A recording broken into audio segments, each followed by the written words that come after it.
Great. So welcome back, everyone, for our fourth session. I've had some very interesting emails and questions and thoughts that some of you have shared. I think some of what I would talk about today might address some of it, not all. So one of the questions that I've received was concerning the fact that our eyes are very reflexive in their behavior and their, and how we use our eyes, that there are many, many reflexes that control the way we use our eyes and that guide the way we use our eyes, which is very true. Very, very true. So for example, um, the accommodation that we talked about regarding the lens, the thickness of the lens, that's a reflexive autonomic nervous system response. The dilation and the contraction of the pupil for letting light come in and restricting the amount of light and allowing more light to come in, that's also a very reflexive autonomic nervous system response.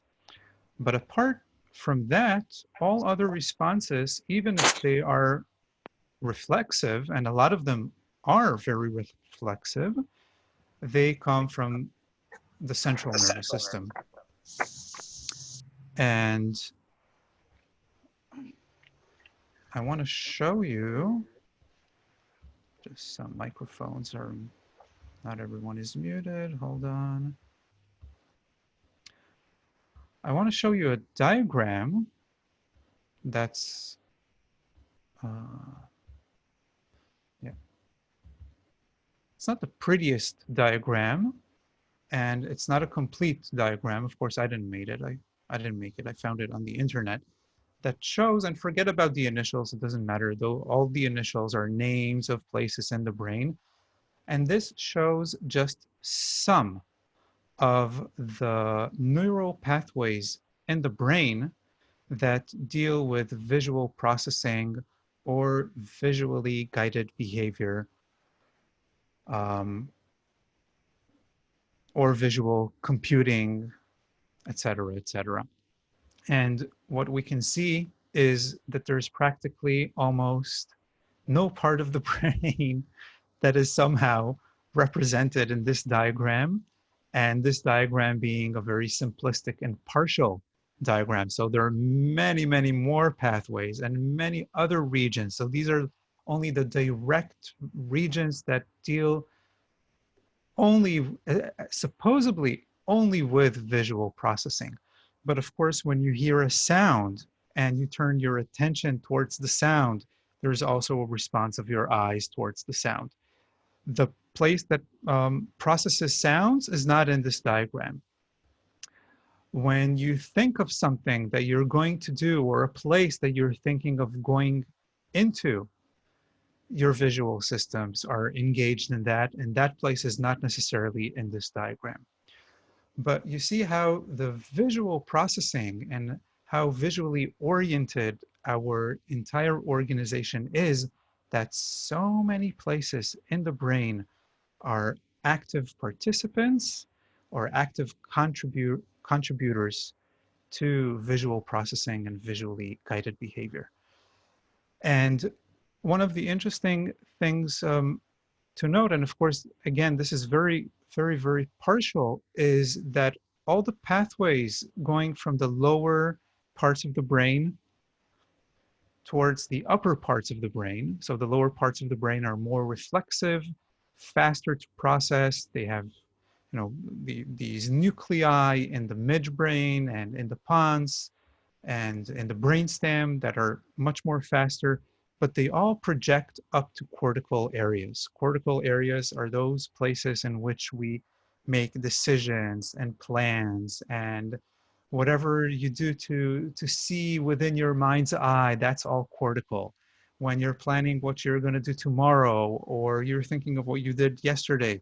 That's all cortical. Everything that you have a conscious or a clear intention towards, every action that that you give meaning to, even the simplest thing of giving a meaning to, they give an example of, you see a chair and you know it's a chair.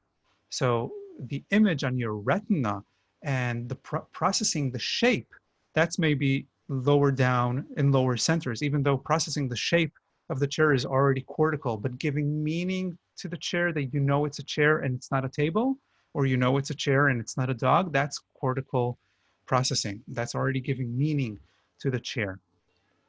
So what I like about this diagram, without even understanding the initials, is just how pervasive visual processing is.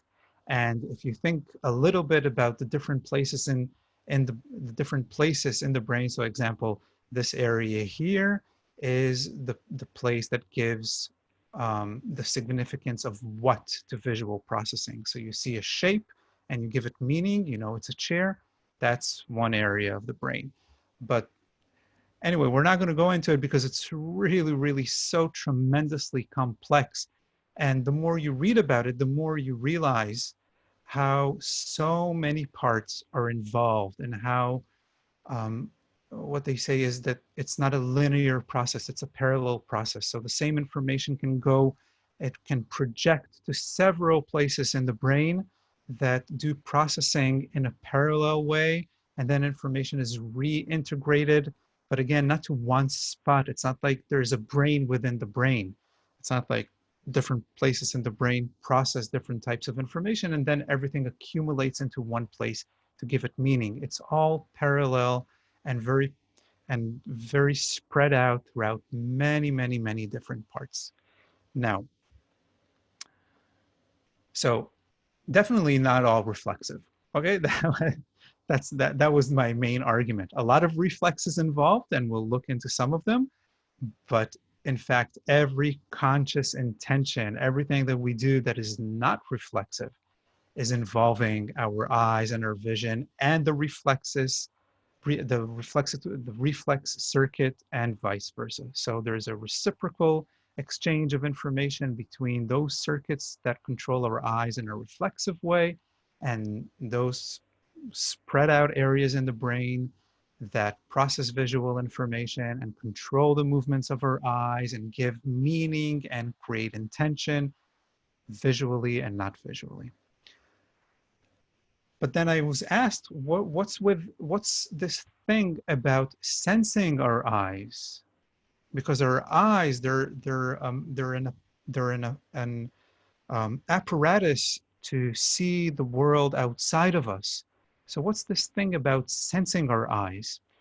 And it's an interesting question. And the best analogy, or the complexity of it, was a little bit like you buy a new smartphone, and you want to send a picture of your new smartphone to a friend. You can't do that, right? You need the smartphone to take pictures, but it can't take a picture of itself.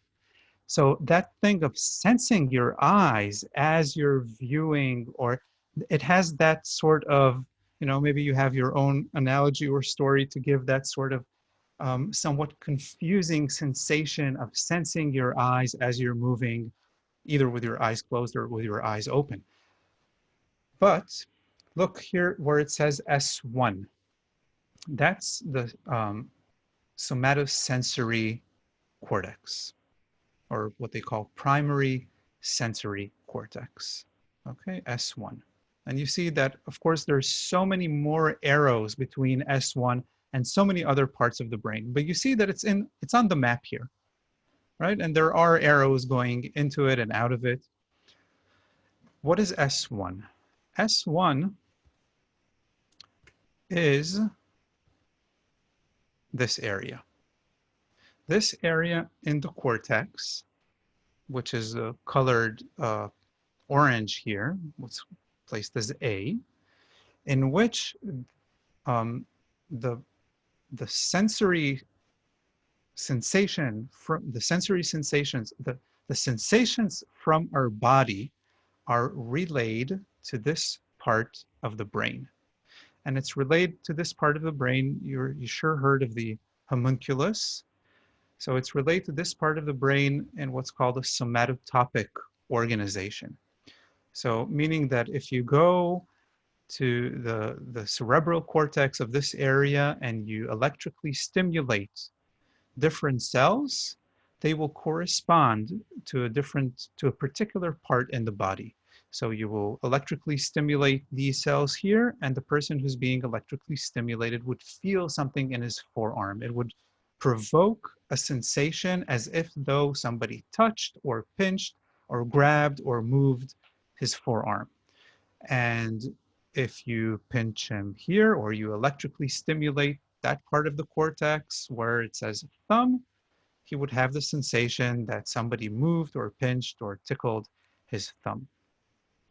Now, look, the eyes are represented in the homunculus as well. So we like using the image of the homunculus as part of what constructs our body image. Right? So when you sense yourself, when you pay attention to different parts of your bodily sensation, it's not that you're doing it in the homunculus or in this area of the brain, but you're definitely activating or you're using sensory information mapped by your brain, by your cerebral cortex, also in this area. Not only the thalamus receives information from the brain, there are many layers, different parts of the brain that process information. It's not a one-layered job. But you see that the eyes are represented here as well. Now, this is sensations, not the visual information. The visual information is relayed to a different place. The information from your retina, from your photoreceptors, that photons are activating, that goes to a different place, not a place, it goes to different places in the brain that process visual information. What we're looking at here is just the somatosensory aspect of the eyes. So what is that? Well, your eyelids, if you want it or not, if you're conscious of it or not, your eyelids are constantly relaying sensory information to your brain, not only to those reflex centers in the lower parts of your brain, but to those high cortical centers that are so involved in creating your body image and creating intention and giving meaning, etc., that are so involved in creating motor plans. You can't create a motor plan if you don't know where your body is. You can't know where your body is if you don't have this part of your cerebral cortex. Now, it's not only the eyelids, but it's also the muscles that move your eyes. So, for example, the hand and the fingers in this area, they receive tactile information, but they also receive proprioceptive information whenever you move your fingers. There are changes in the musculature and in the tendons that relay information of the angles and the forces working within your fingers and the strain and the stretching, etc., etc. Same with the eye. Whenever you move your eyes to the right, even if you're with your eyes closed, so there's no visual information coming in through your retina, how do you know that you moved your eyes to the right? It's just like with your hand. If nothing is touching your hand, how do you know where your hand is in relation to your body? That's your somatosensory map, the relationships of the different parts of your body in relation to your center, in relation to themselves, in relation to space. So if you're with your eyes closed, how do you know where your eye is? Or how do you know that you moved your eyes to the right? Because there's proprioceptive information coming from the muscles that move the eye. Just like there's proprioceptive information from the muscles that move your fingers. So we definitely have conscious access. First of all, we definitely have conscious access to sensing our eyes. It's not just a reflexive, controlled by lower parts of our brain. Now, you might ask, how is this important? So let's see, let's go back to, yeah, I like this.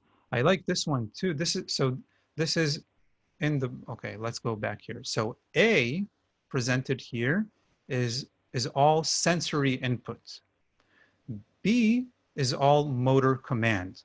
So if you electrically stimulate any area on B, it would trigger a motor impulse down the motor neuron into that part of the body. So if you electrically stimulate a neuron here in the cerebral cortex, it would move the hand.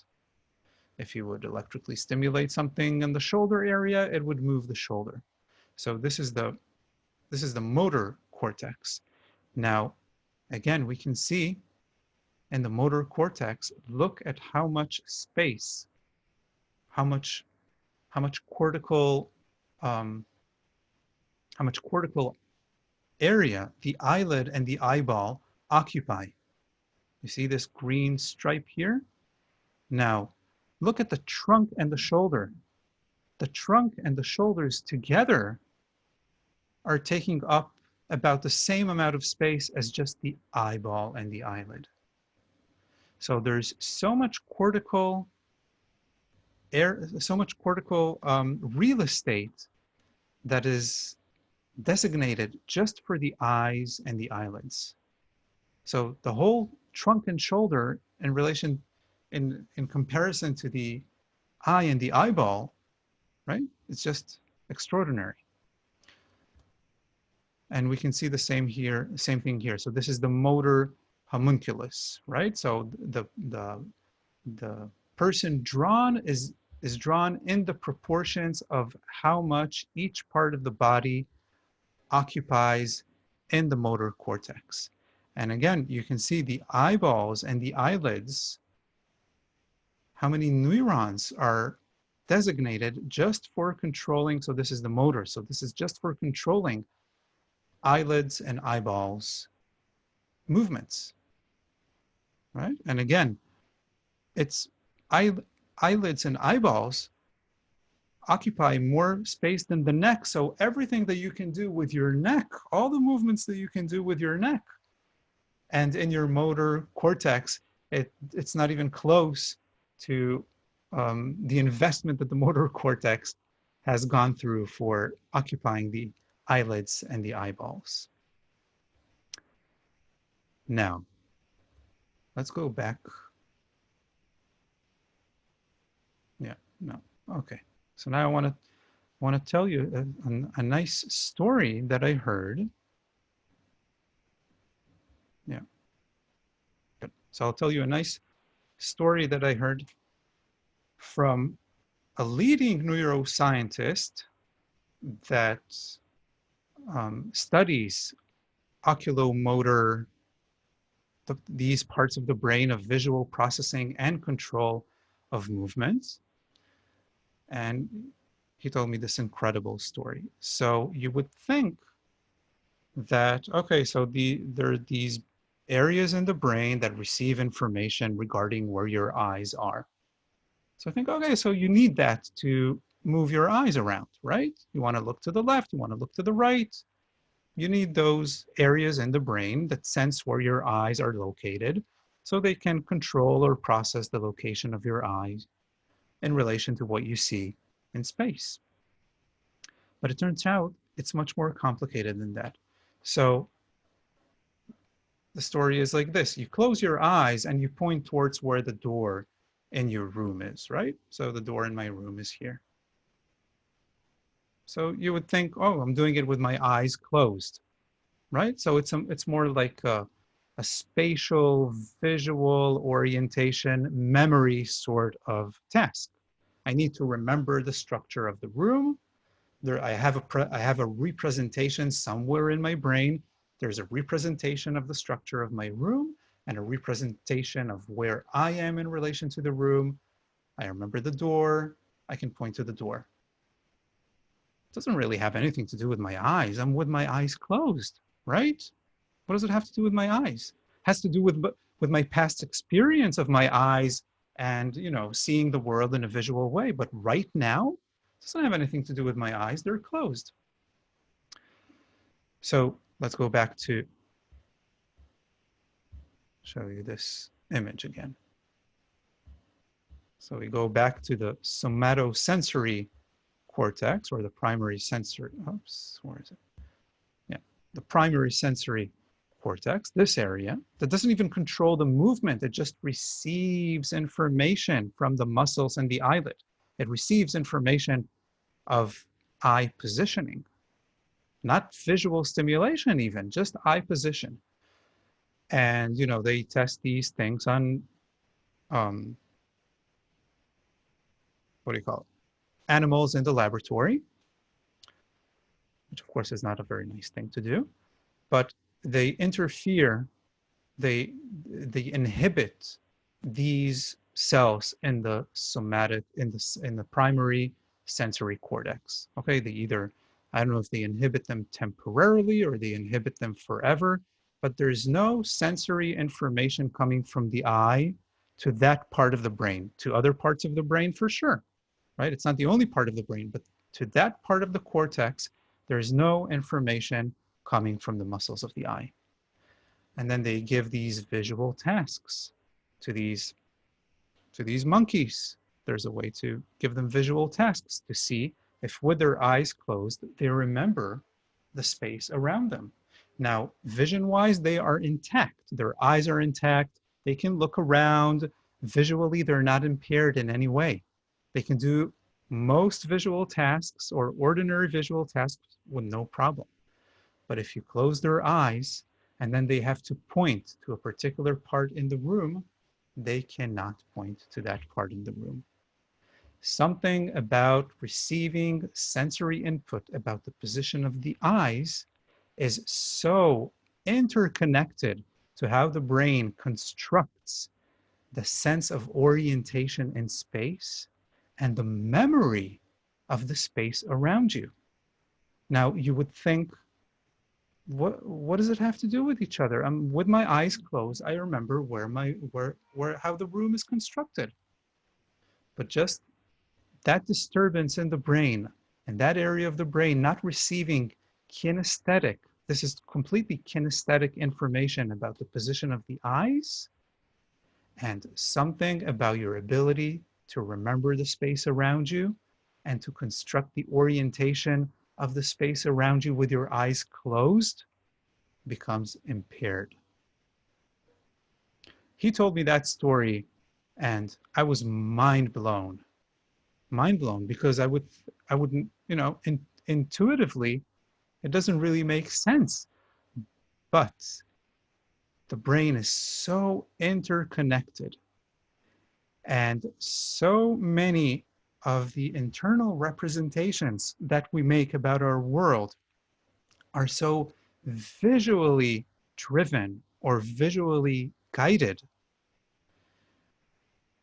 that, you know, for me, that story was, it supported the idea that in everything that we do, there's a visual component. That just paying attention to just thinking about your feet touching the floor, there is a visual component. I cannot prove it neurophysiologically like he can, but from that story, we can be sure that there is a visual component in every action that we do.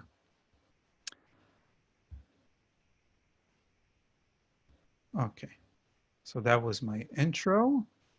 We will try to look into the actual movements of the eyes, which we've started to look into the actual movements of the eyes, but we've looked just into one type of movement, which was the convergence that both eyes come towards the nose to focus on near objects. So that is just one type of movement of the eyes. We will try to expand on more types of movements of the eyes as we continue.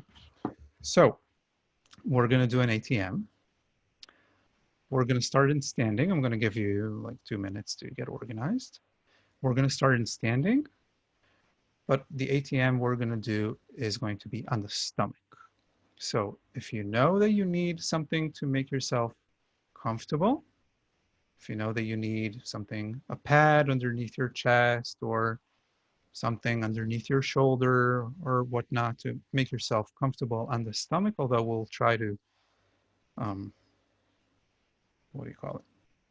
Modify the positions on the stomach all the time, but still, if you know that you need some props to help you out in the stomach, so um, go ahead and get them.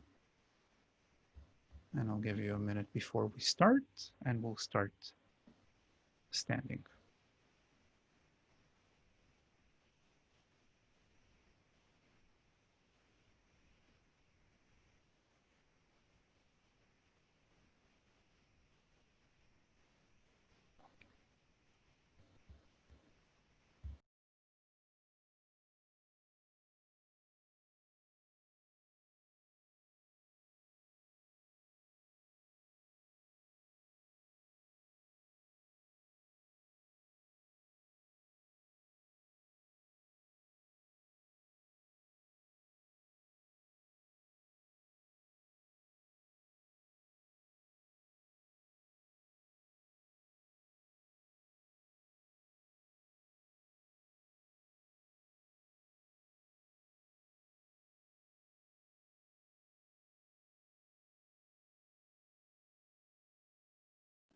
Great. So take a moment in standing.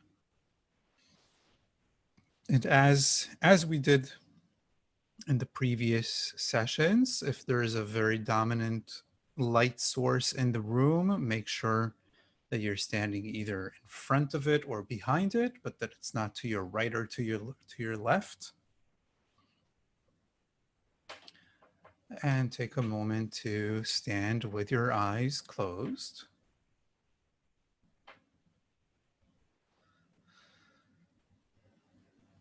And now shift your attention to what's behind you. Right? Think of behind you.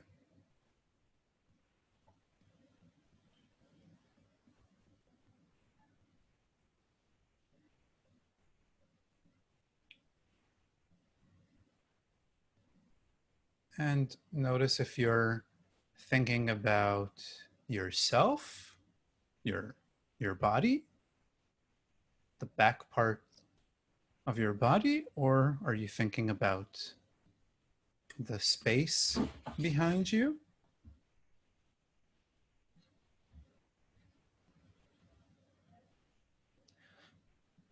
Are you thinking about the real space behind you, the real wall, the furniture, or the nice trees you have behind you, Allison?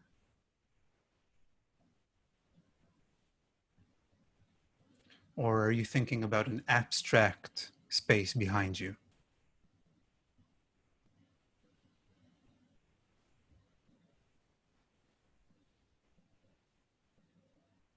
Maybe you're thinking about the ring of the line of the horizon behind you. But you don't have to, only if you feel like it. Or the big dome, or you just notice if your attention is drawn to an objective reality, or some sort of image that you have.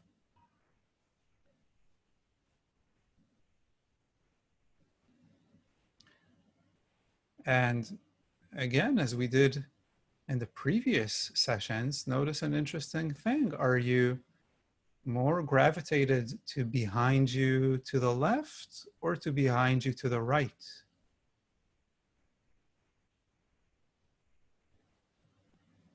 Or is it a centered sort of behind you?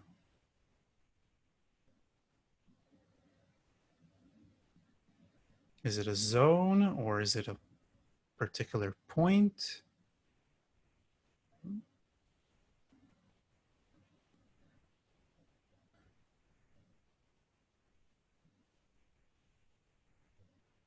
And are your eyes being engaged?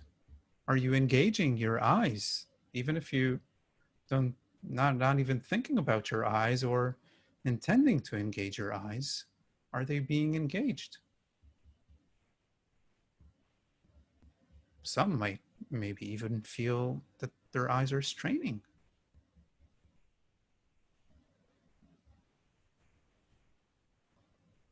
Good. And come lie on the floor.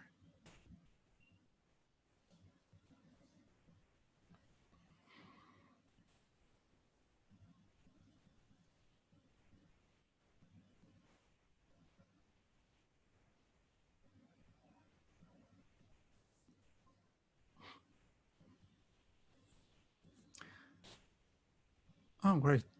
Some people are already on their stomach. Okay, great. Lie on your stomach.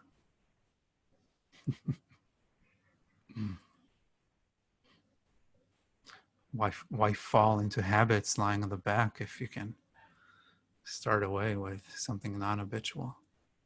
Great. Now, place your hands one on top of the other and your forehead on your hands. Oh, so I forgot to say that. Okay, so don't be lazy. If placing your forehead on your hands is uncomfortable in terms of the bones, like the pressure on the bone of your forehead, the pressure on the bones of your fingers, bring something to put between your hands and your forehead. A folded towel or a small cushion.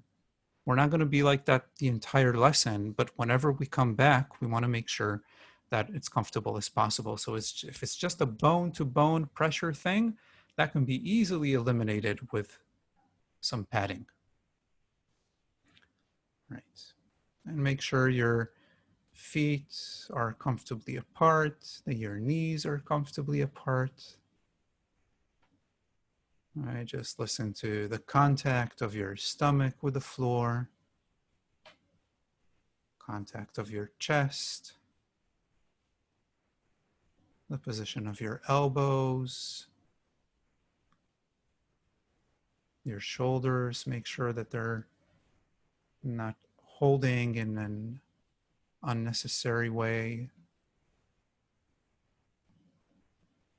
Right. And now think about behind you again. Think about the back side of your body, the back of your heels, your calves, the back of your knees, the back of your thighs,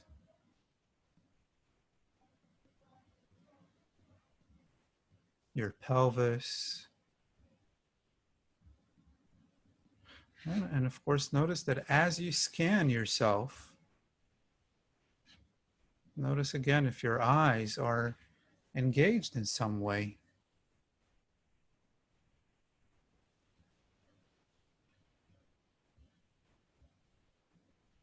That seeing yourself, sensing yourself, the shape of your body is also a visual task in some way. And your back, your spine,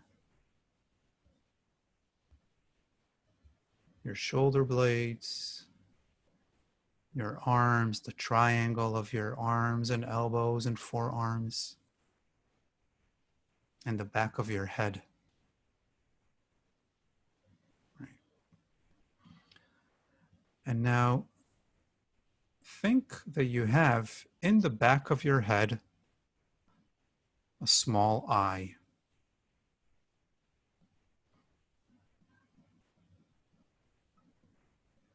Just try to locate the back of your head where it's rounded backwards, more or less towards the ceiling. The middle of it, more or less.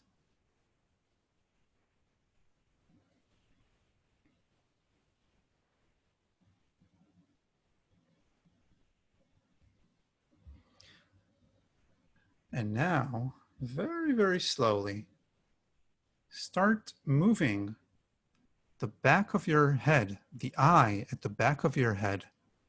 Move it a little bit to the right, as if though the eye at the back of your head is orienting itself a little bit towards the space, towards your right elbow, towards your right shoulder, just the tiniest bit, just the tiniest bit. And then come back to the middle. And then try doing the same thing a little bit towards the other side. Just the smallest bit. Right? Now, it's not a matter of rolling your forehead on your arms, although objectively it is what would happen.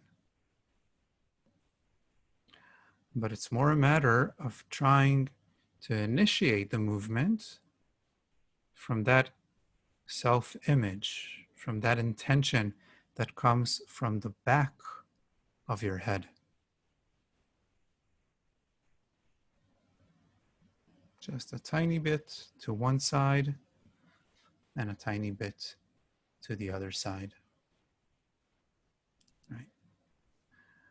But notice that the back of your head is not an isolated part. It's part of your entire organization. So as you think about the eye at the back of your head, think also about your chest and your stomach and your pelvis. Think about your legs and the back of your heels, so that the image of the eye at the back of the head would have a very wide context to it. It would be a part of a large integrated picture and not an isolated detail. Great. Now place your left cheek on the floor, and you can move your hands a little bit to the sides of your head, of your face. That's right. With your left cheek. So lift your right foot in the air so that your knee is bent on the floor, your lower leg perpendicular to the floor. Don't bring your knee up to crawling, but leave your knee where it is. Just bend your lower leg towards the ceiling, so your foot is towards the ceiling. That's right. Yeah? Good. And now think about the back of your heel. The back of your heel, not the part of the heel that's facing the ceiling, but the back of your heel. That part of the heel that if there was a beam of light coming out of the back of the heel, it would shine towards your head, a little bit above your head, but in the direction of over your head. Now very, very gently, bring your heel a little bit towards you and a little bit away from you, just the tiniest bit, so that your knee bends a little bit more, maybe 5 degrees more, and then returns, and then it straightens maybe 5 degrees. But just the tiniest bit, just the tiniest bit. And if you're losing the sensation of the back of your right heel, then do it even slower.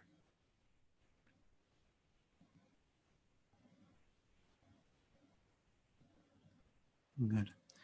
Now, as your heel moves towards and away from you, can you think about the corner of your right eye, the outer corner of your right eye, as if though you're tracking the movement of your heel out of the corner of your eye.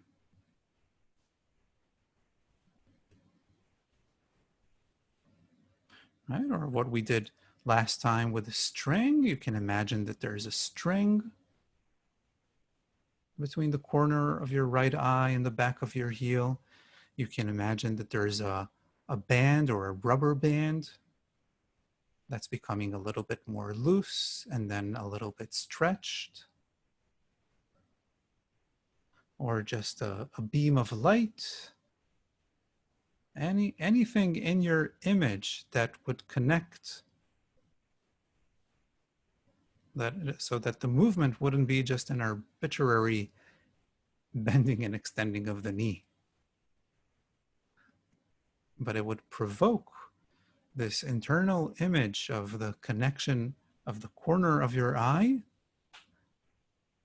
And in fact, again, some sort of, as if there were visual tracking component. That's right. Now, keep this eye lifted in the air and just turn your head to the other side. So your right cheek would be on the floor, still your right foot up in the air. And again, do this tiny towards and away of the back of your heel from bending and extending the knee. You don't have to do anything in the ankle or in the foot unless you want to, but it's just enough to change the angle in the knee to bring the heel towards and away. And this time think of the corner, the outer corner of your left eye. And notice, how does that change the perception of your moving leg, of the back of the heel? How you perceive where the back of the heel is located in space and in relation to your body. And notice if there's a little shift in the contact of your thigh, your pelvis, your stomach, your chest. So that after, as if though pinpointing the details, the corner of the eye and the back of the heel, after you pinpoint the details, you want to spread your attention to your entire self. So those details do not become isolated or disconnected.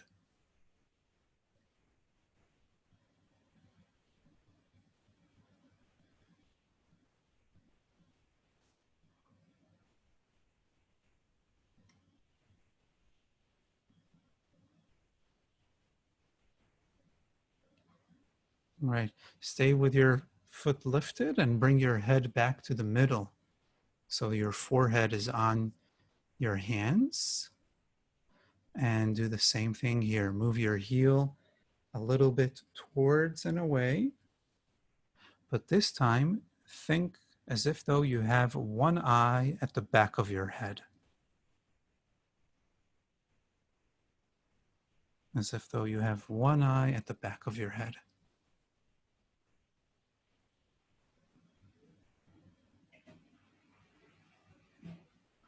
But don't forget that you have a left leg and a left heel.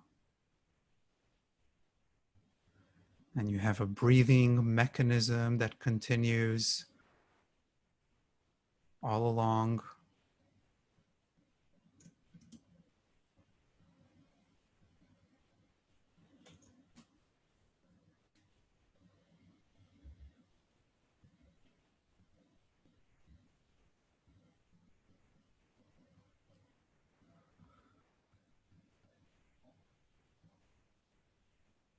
Great, and bring your leg down and rest for a moment.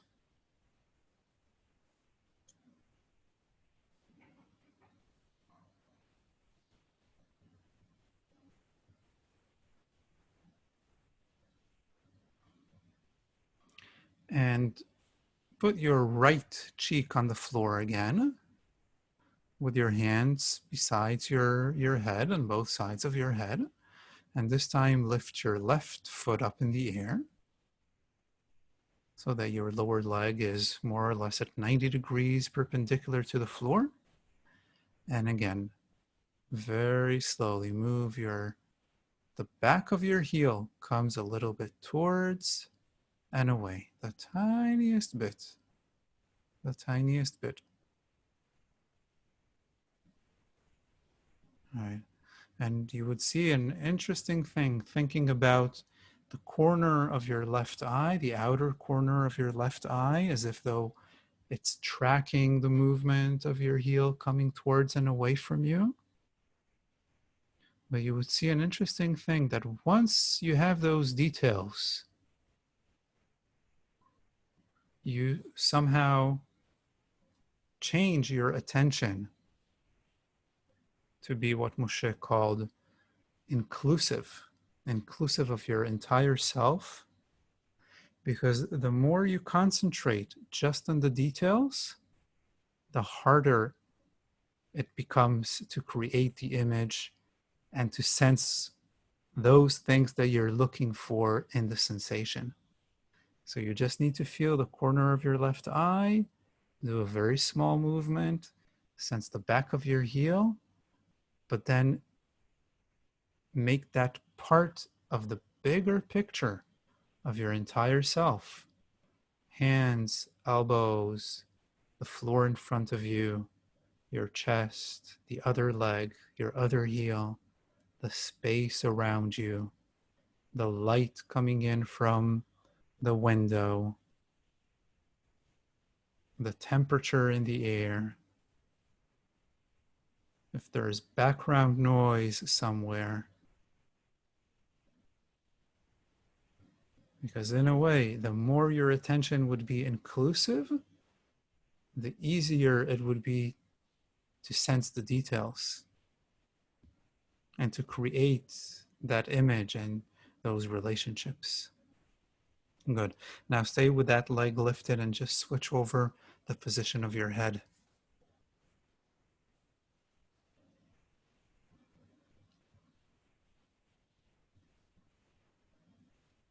So this time it's the back of your left heel moving a little bit towards and away in relation to the outer corner of your right eye.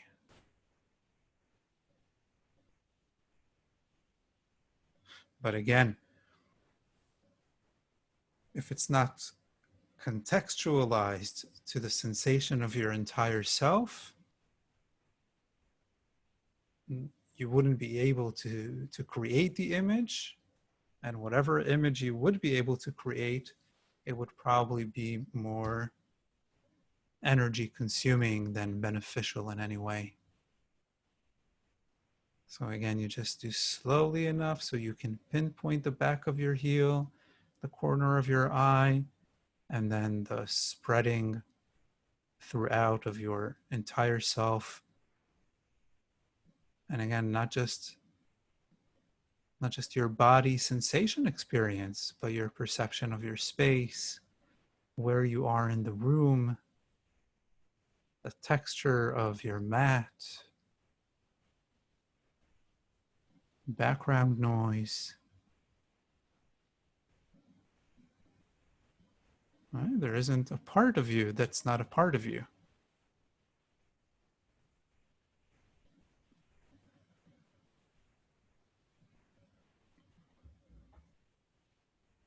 Good. And bring your hands in front of you again and your forehead on top of your hands. And keep doing the same thing. The back of the heel, a little bit towards and a little bit away. But this time, think that you have only one eye. But that one eye is at the back of your head.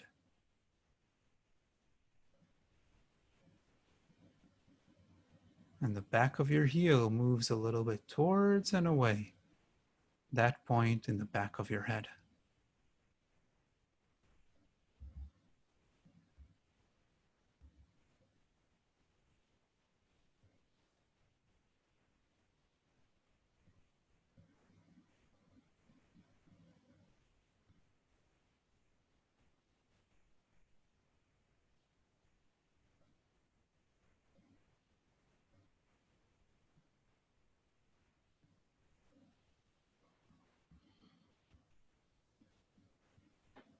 Good. Now bring your leg down and keep thinking about that point at the back of your head as if though you have an eye looking towards the space behind you. And then move that eye a little bit to the right and a little bit to the left. You can have both legs down. Thinking about that eye moving just the tiniest bit, but don't forget that you have the back of your heels, that there's the space around you, your chest on the floor, you're breathing in your diaphragm and your ribs.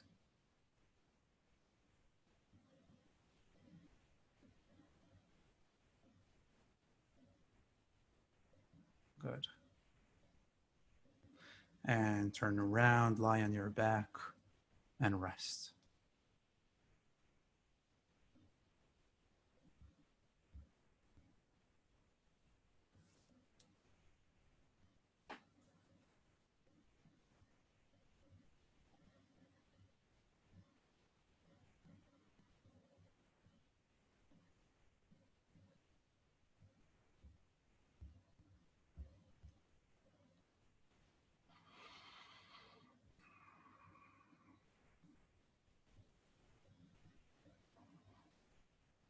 You want to notice the sensation of the space in front of you.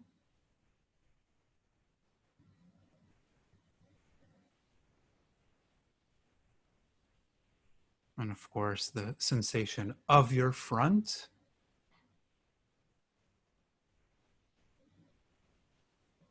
Notice if there is even that distinction, if that's I don't know, a worthwhile distinction to be made, or is it actually somehow interweaved, feeling the front part of your body and the space in front of you.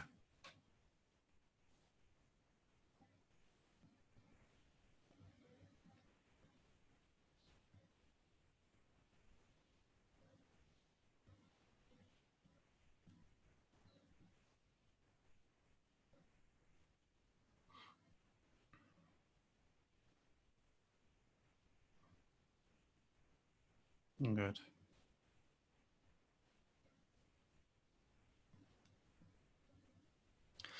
And come back to lie on your front.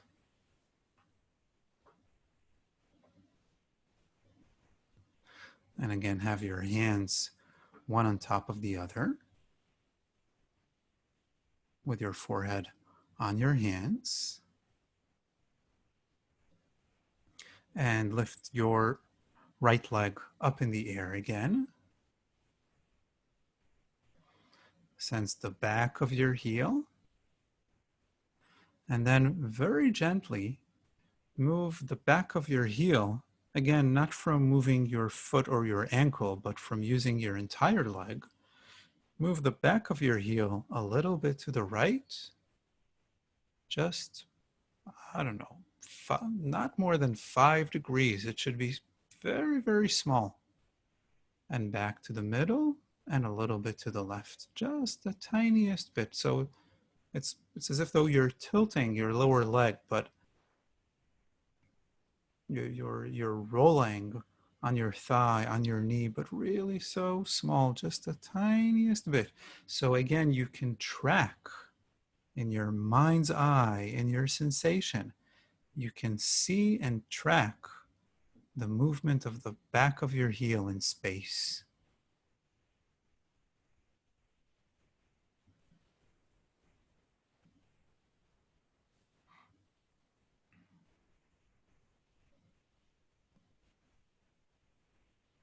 And again, notice how your eyes are involved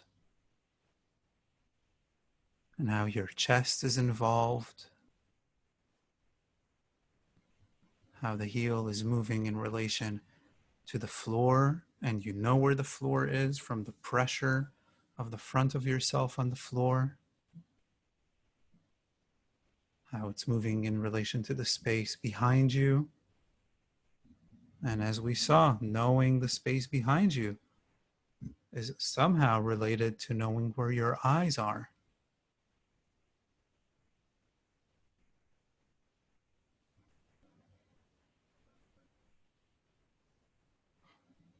Good. Now think about the eye at the back of your head and see if you can think, and again, bring it, don't do it intentionally, but somehow from the image or from the thought that it's as if though that the eye at the back of your head is tracking the movement of your heel in space. As if though the back of your head is following the movement of your heel.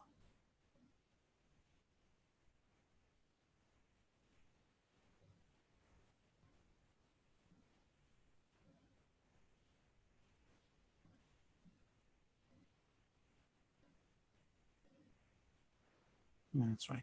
Now turn your head towards your right elbow. So your left cheek is on the floor. You can move your hands a little bit to the sides of your head and keep moving your heel right and left. Thinking of tracking the heel this time from the corner, the outer corner of your, what is it, your right eye. From the outer corner of your right eye. But then again, you would see that the more you pay attention to the details, just the corner of your right eye, just the movement of your heel in space, the more difficult it becomes. There's something about having it in your mind's eye, but then, I don't know, it's hard to describe in words, but then not to be fixated on it and to listen to the context of it. And the context of it is everything. All your body, your entire self is the context of it. And the floor and the texture of the floor and the space and the room and the temperature and the cat that walks beside you, if you have a cat or a dog, or the movement of the air from the open window or the ventilator.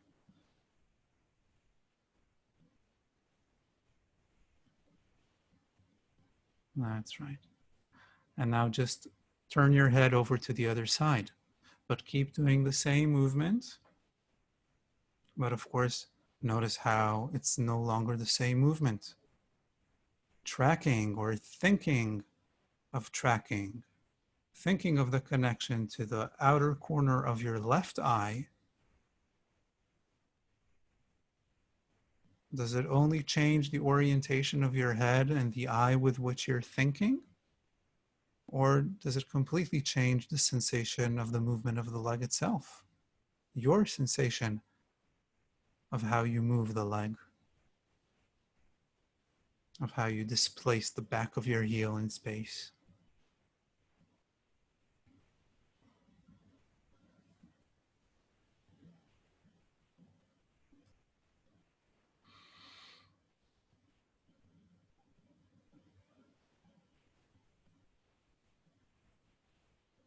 Right. Now place your forehead on your arm, on your hands again. And again, think about having not two eyes in front with corners, but having one eye at the back of your head and thinking of tracking the movement of your heel with the eye at the back of your head. So at one point, if you're really tracking it, your head would start to lightly roll. Your forehead would a little bit roll on your hands from the back of your head, following and tracking the movement of the back of your heel.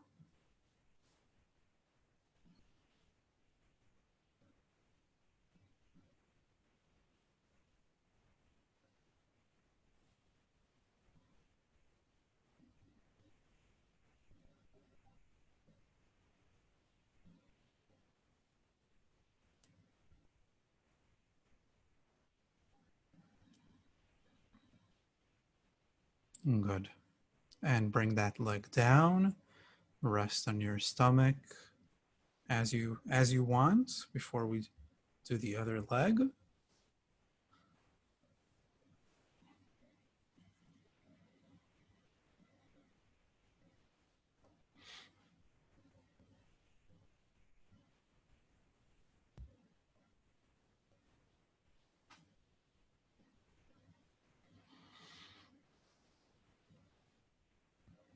Good. Lift your left leg up in the air. Place your forehead on your hands and think of the eye at the back of your head. And then very gently move your foot. It can be 2 degrees to the right and 2 degrees to the left. It can be 1 degree. It can be an invisible 1/10 of a degree.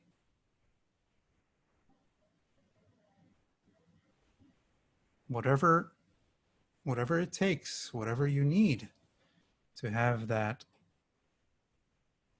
space within yourself to be able to put the details into the context of your entire sensation, of your entire self-perception.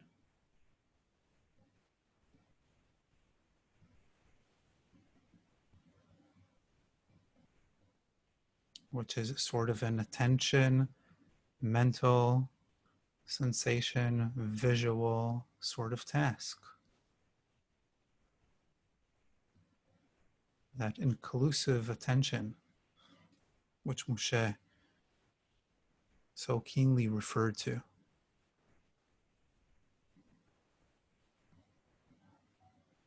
Until you might feel that the eye at the back of your head follows the movement of your heel, and creates that micro rolling of your forehead on the back of your hands.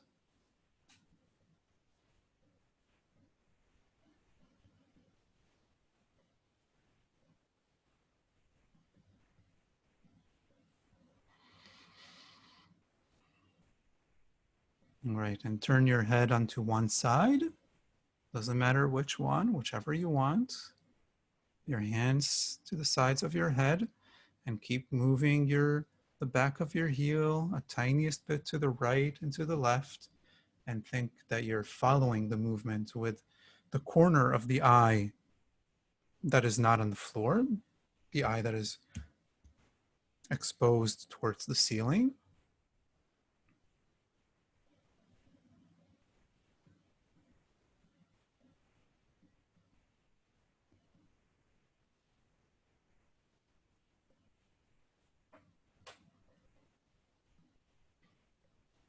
And then turn your head onto the other side and follow the movement of the back of your heel with the other eye, the one that is exposed towards the ceiling.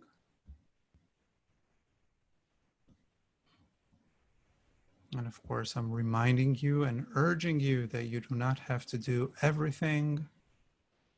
You don't have to keep up with the lesson. You can wander off with other images or thoughts or sensations and then return or not return.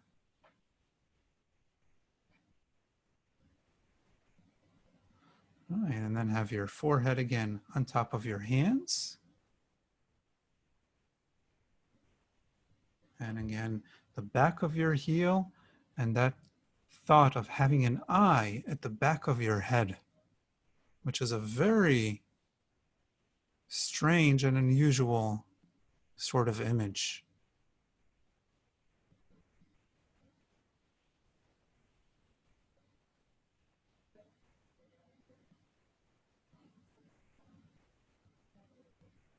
And then moving the heel a little bit to the right and to the left, following the movement of the heel with this eye at the back of your head.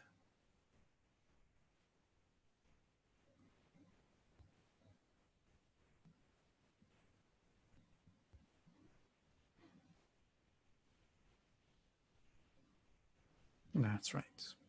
Good. And turn onto your back again and rest for a moment.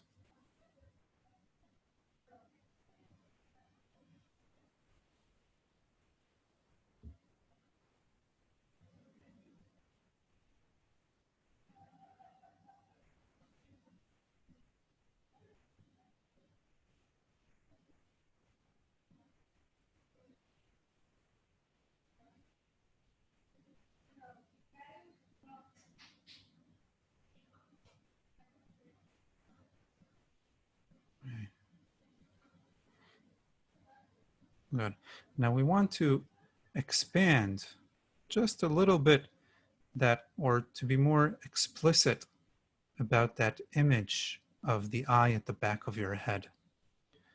So if you imagine just for a moment, you're lying on that eye. The back of your head is more or less now, you're pressing on that eye at the back of your head. That's more or less the position of where that eye is at the back of your head. Now,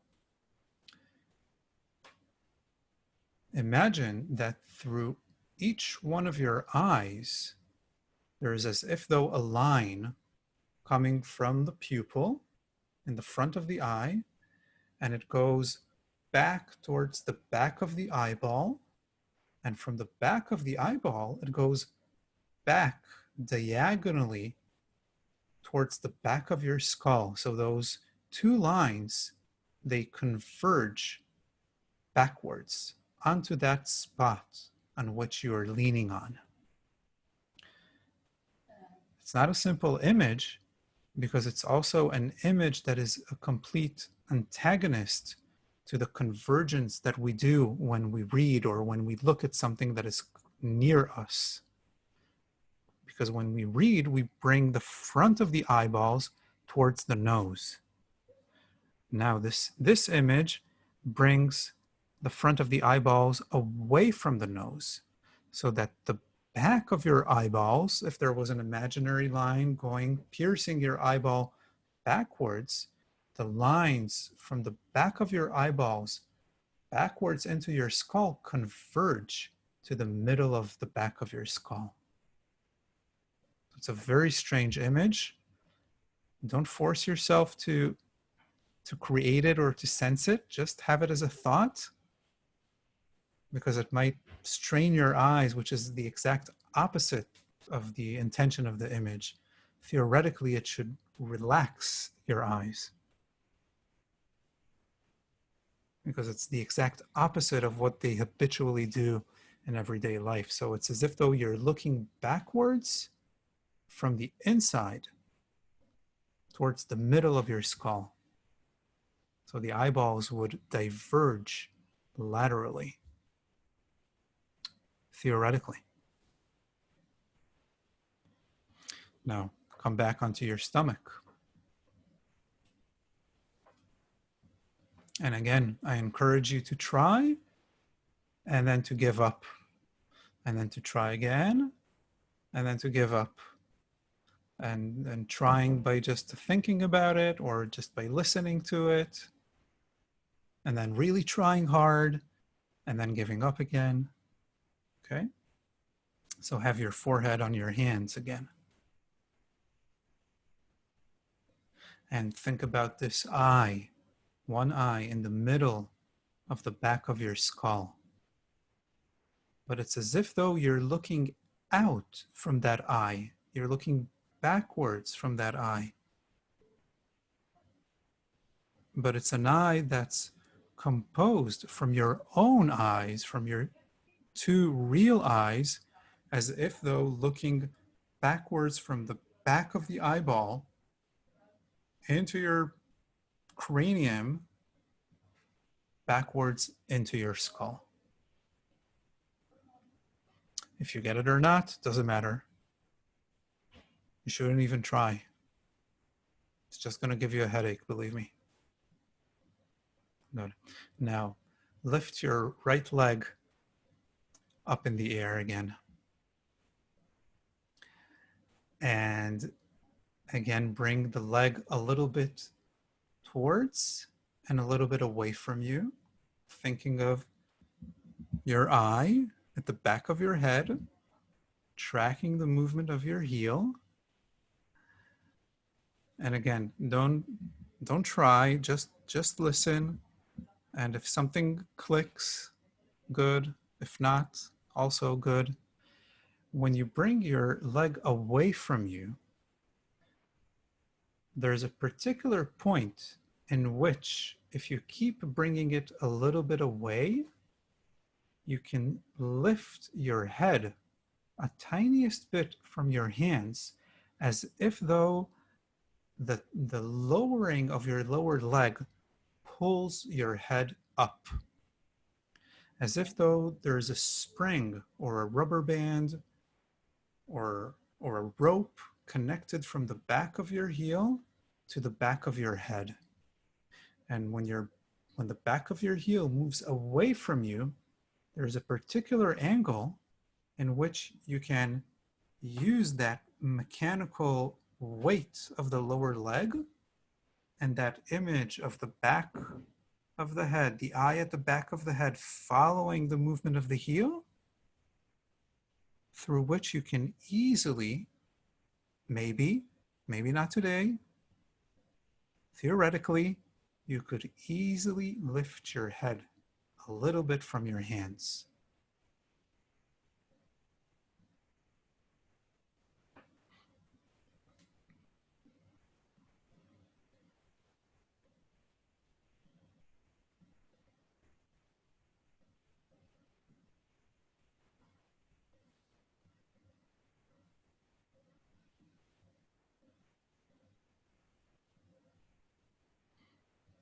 And it has a very, very particular sensation to it, in which the connection from the movement of the leg to the movement of the head, when you get it, it feels like a mechanical connection, like something that's undeniable in a way, that there's no separation at all between the two movements. It becomes like one fixed mechanism, as if though there's no other way to move the leg without it lifting the head. So do it slow enough and feel, where are the disconnections? Where do you feel that, oh, it's two movements at the same time? I'm just lifting my head as I'm moving my leg because Roz said so. It's not connected. There's no string, no rubber band, no spring connecting them. It's just two movements that I'm doing at the same time. So you have to feel, where is that? What is it that you're doing that's disconnecting the two movements? That's making them being disconnected from one another.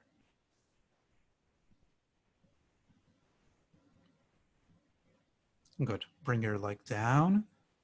Have your head on your left cheek.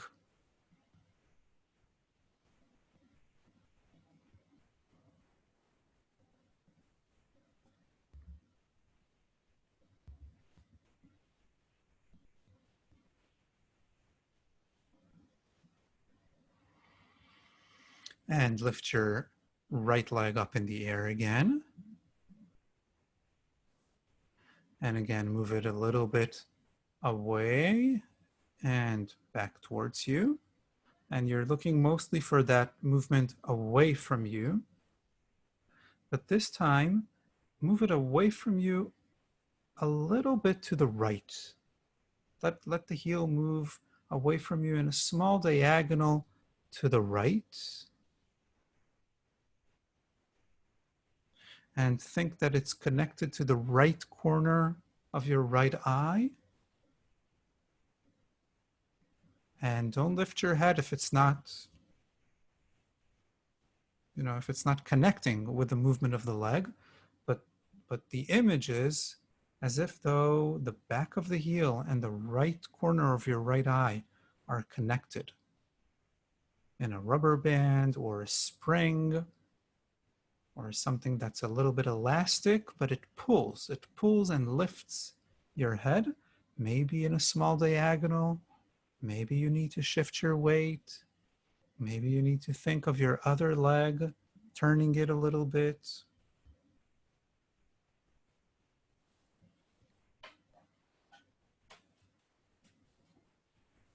But it could be a real challenge to find what are the little things that I need to change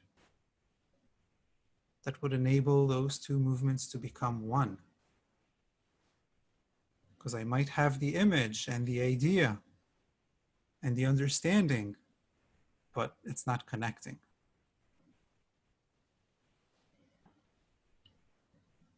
So it's that constant mapping and back and forth from the details to listening to the entire whole. What are you leaving out? Which parts of you are you leaving out?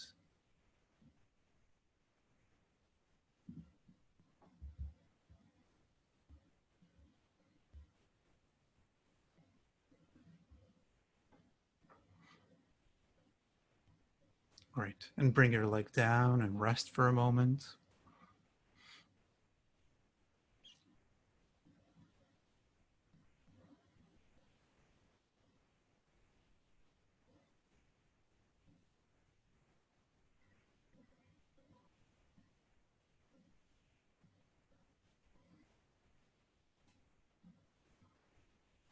Put your forehead on your hands again and lift your left leg up in the air. And then again, move your leg a little bit away from you.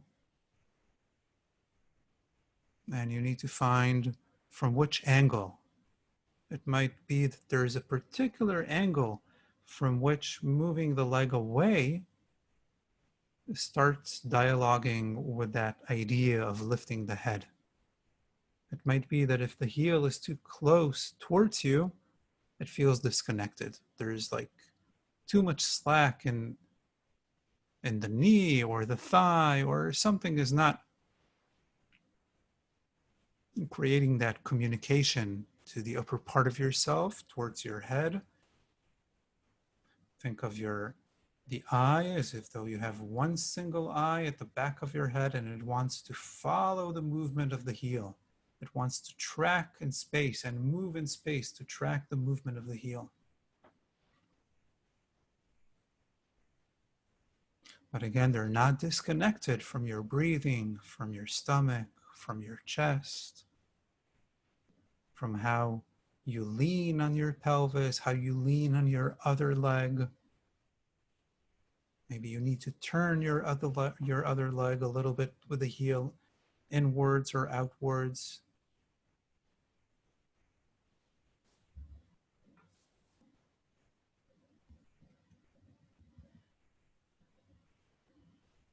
That's right. And now place your right cheek on the floor. Your hands can be to the sides of your head. And keep doing the same thing, thinking about the left corner of your left eye, as if though you want to see the movement of the heel behind you and away from you.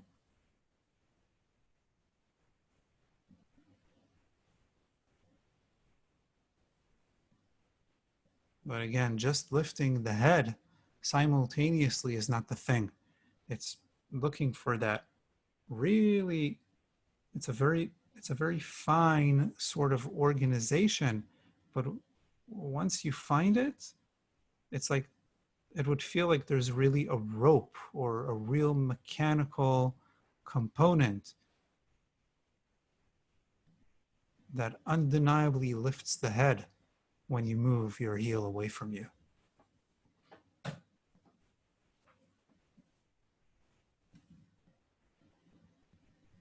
And it's mostly sensing where in your sensation, thought, image, the two movements are not connected.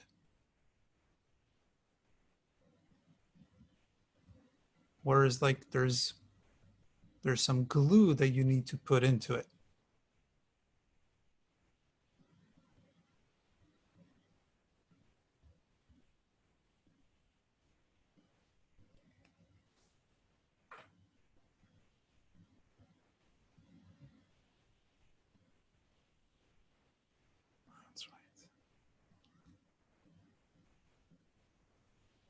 Good. And lie on your stomach and rest for a moment.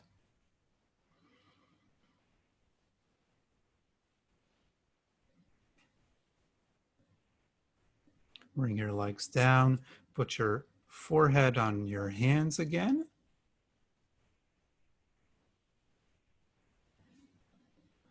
And again, think about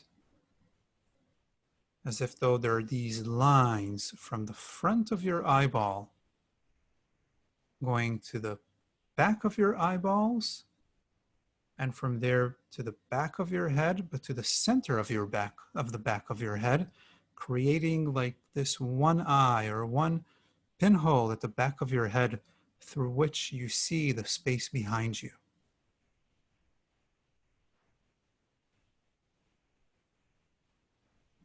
Again, it's a very strange image. Very strange.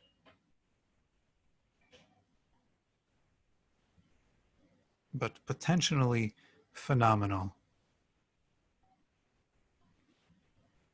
And then very slowly think of moving that pinhole at the back of your head, that eye at the back of your head, a little bit to the right and a little bit to the left, as if though you're orienting yourself towards the space behind you to the right through the image of the eye at the back of the head.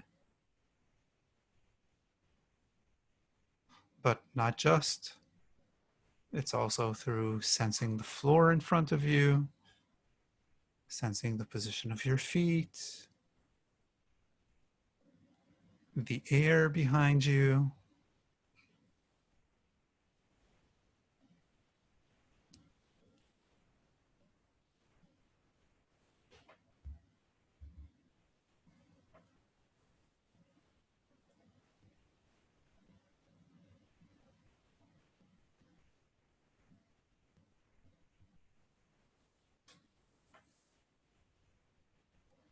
Right. And lie back on your back and rest.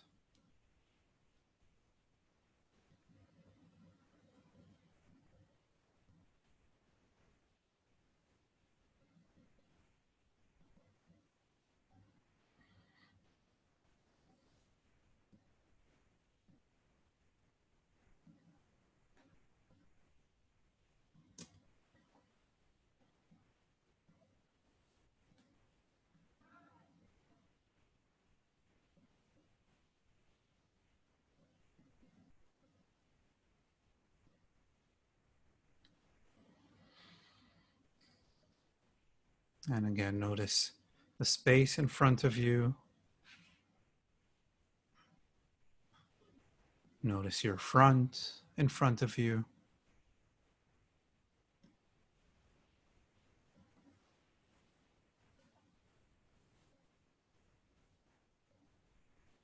And just very simply try rolling your head a little bit to the right, a little bit to the left. Just simply. And notice what's that like.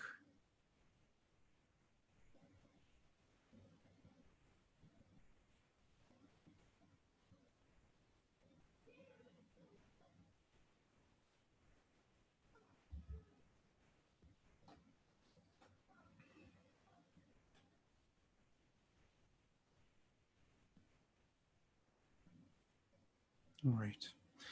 And very slowly roll up through your side and come up to sitting.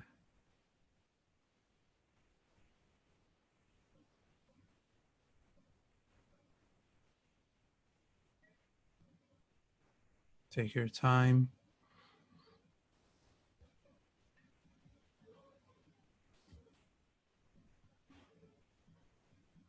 And whenever you're ready, slowly come back up to standing.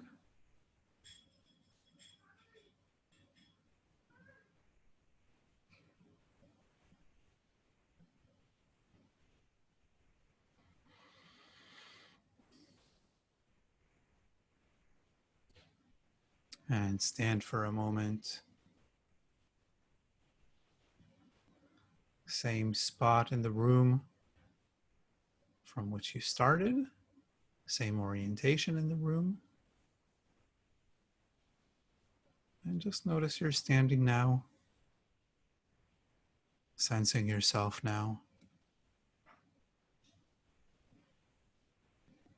thinking about what's in front of you, thinking about what's behind you, the back part of yourself.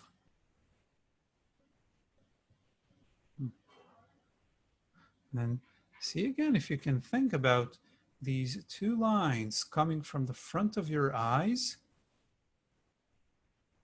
going backwards to the back of your skull, but they converge towards the back of their skull. They meet each other inside towards the back of the skull, so that there's like a little pinhole or a little eye at the back of your head.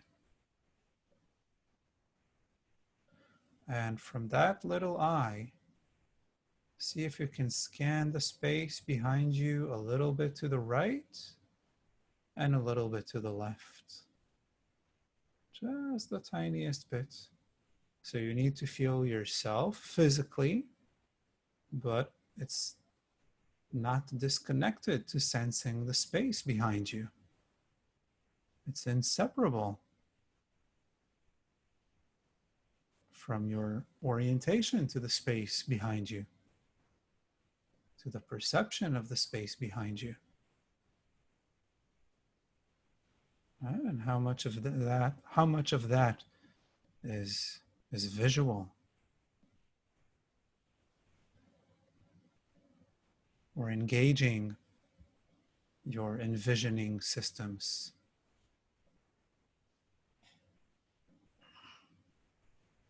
That's right.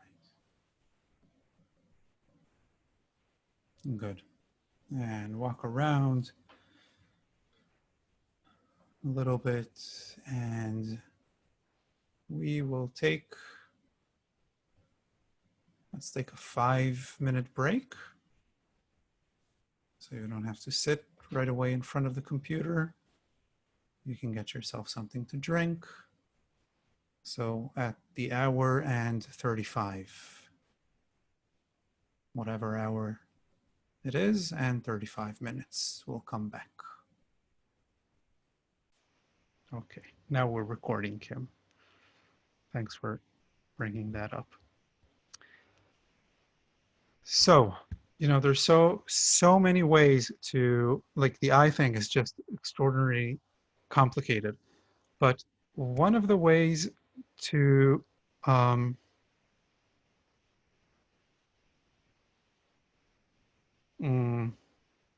I think it's worthwhile to be acquainted with the types of eye movements, because eye movements are categorized into types.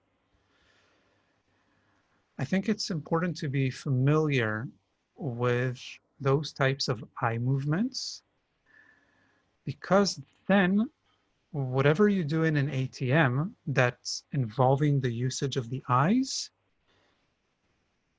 you can then relate how what you're doing in the ATM is related. You can relate how it's related. That's not a good way to phrase a sentence. So for example, I'll give you an example. We'll start just doing it right off. We talked about orientation to the front, right? The eyes are built, they've migrated from the sides of our skulls. When we were fish, they've migrated to the front of our skulls. So everything that we're thinking about in front of us, right? And the propositions or the questions, the kinesthetic questions of what's related to in front of us is related to the fact that our eyes are at the front of our skull and are oriented to having those overlapping the binocular vision, in which if this is the visual field of my right eye and this is the visual field of my left eye, a lot of it is overlapping and there's only a little bit left for each eye separately at the sides. So we want that overlap of both eyes, one on top of the other. And when things come closer to us, we converge our eyes. We abduct, it's called abduction of the eyes, towards our nose. right? So those two facts, having the eyes oriented to the front, and then when things come close to us, that movement of vergence or convergence, that is very, very, very habitual, right? So if you take an ATM lesson and you think, oh, I'll have the thumb in front of me, should you be with your eyes open or with your eyes closed?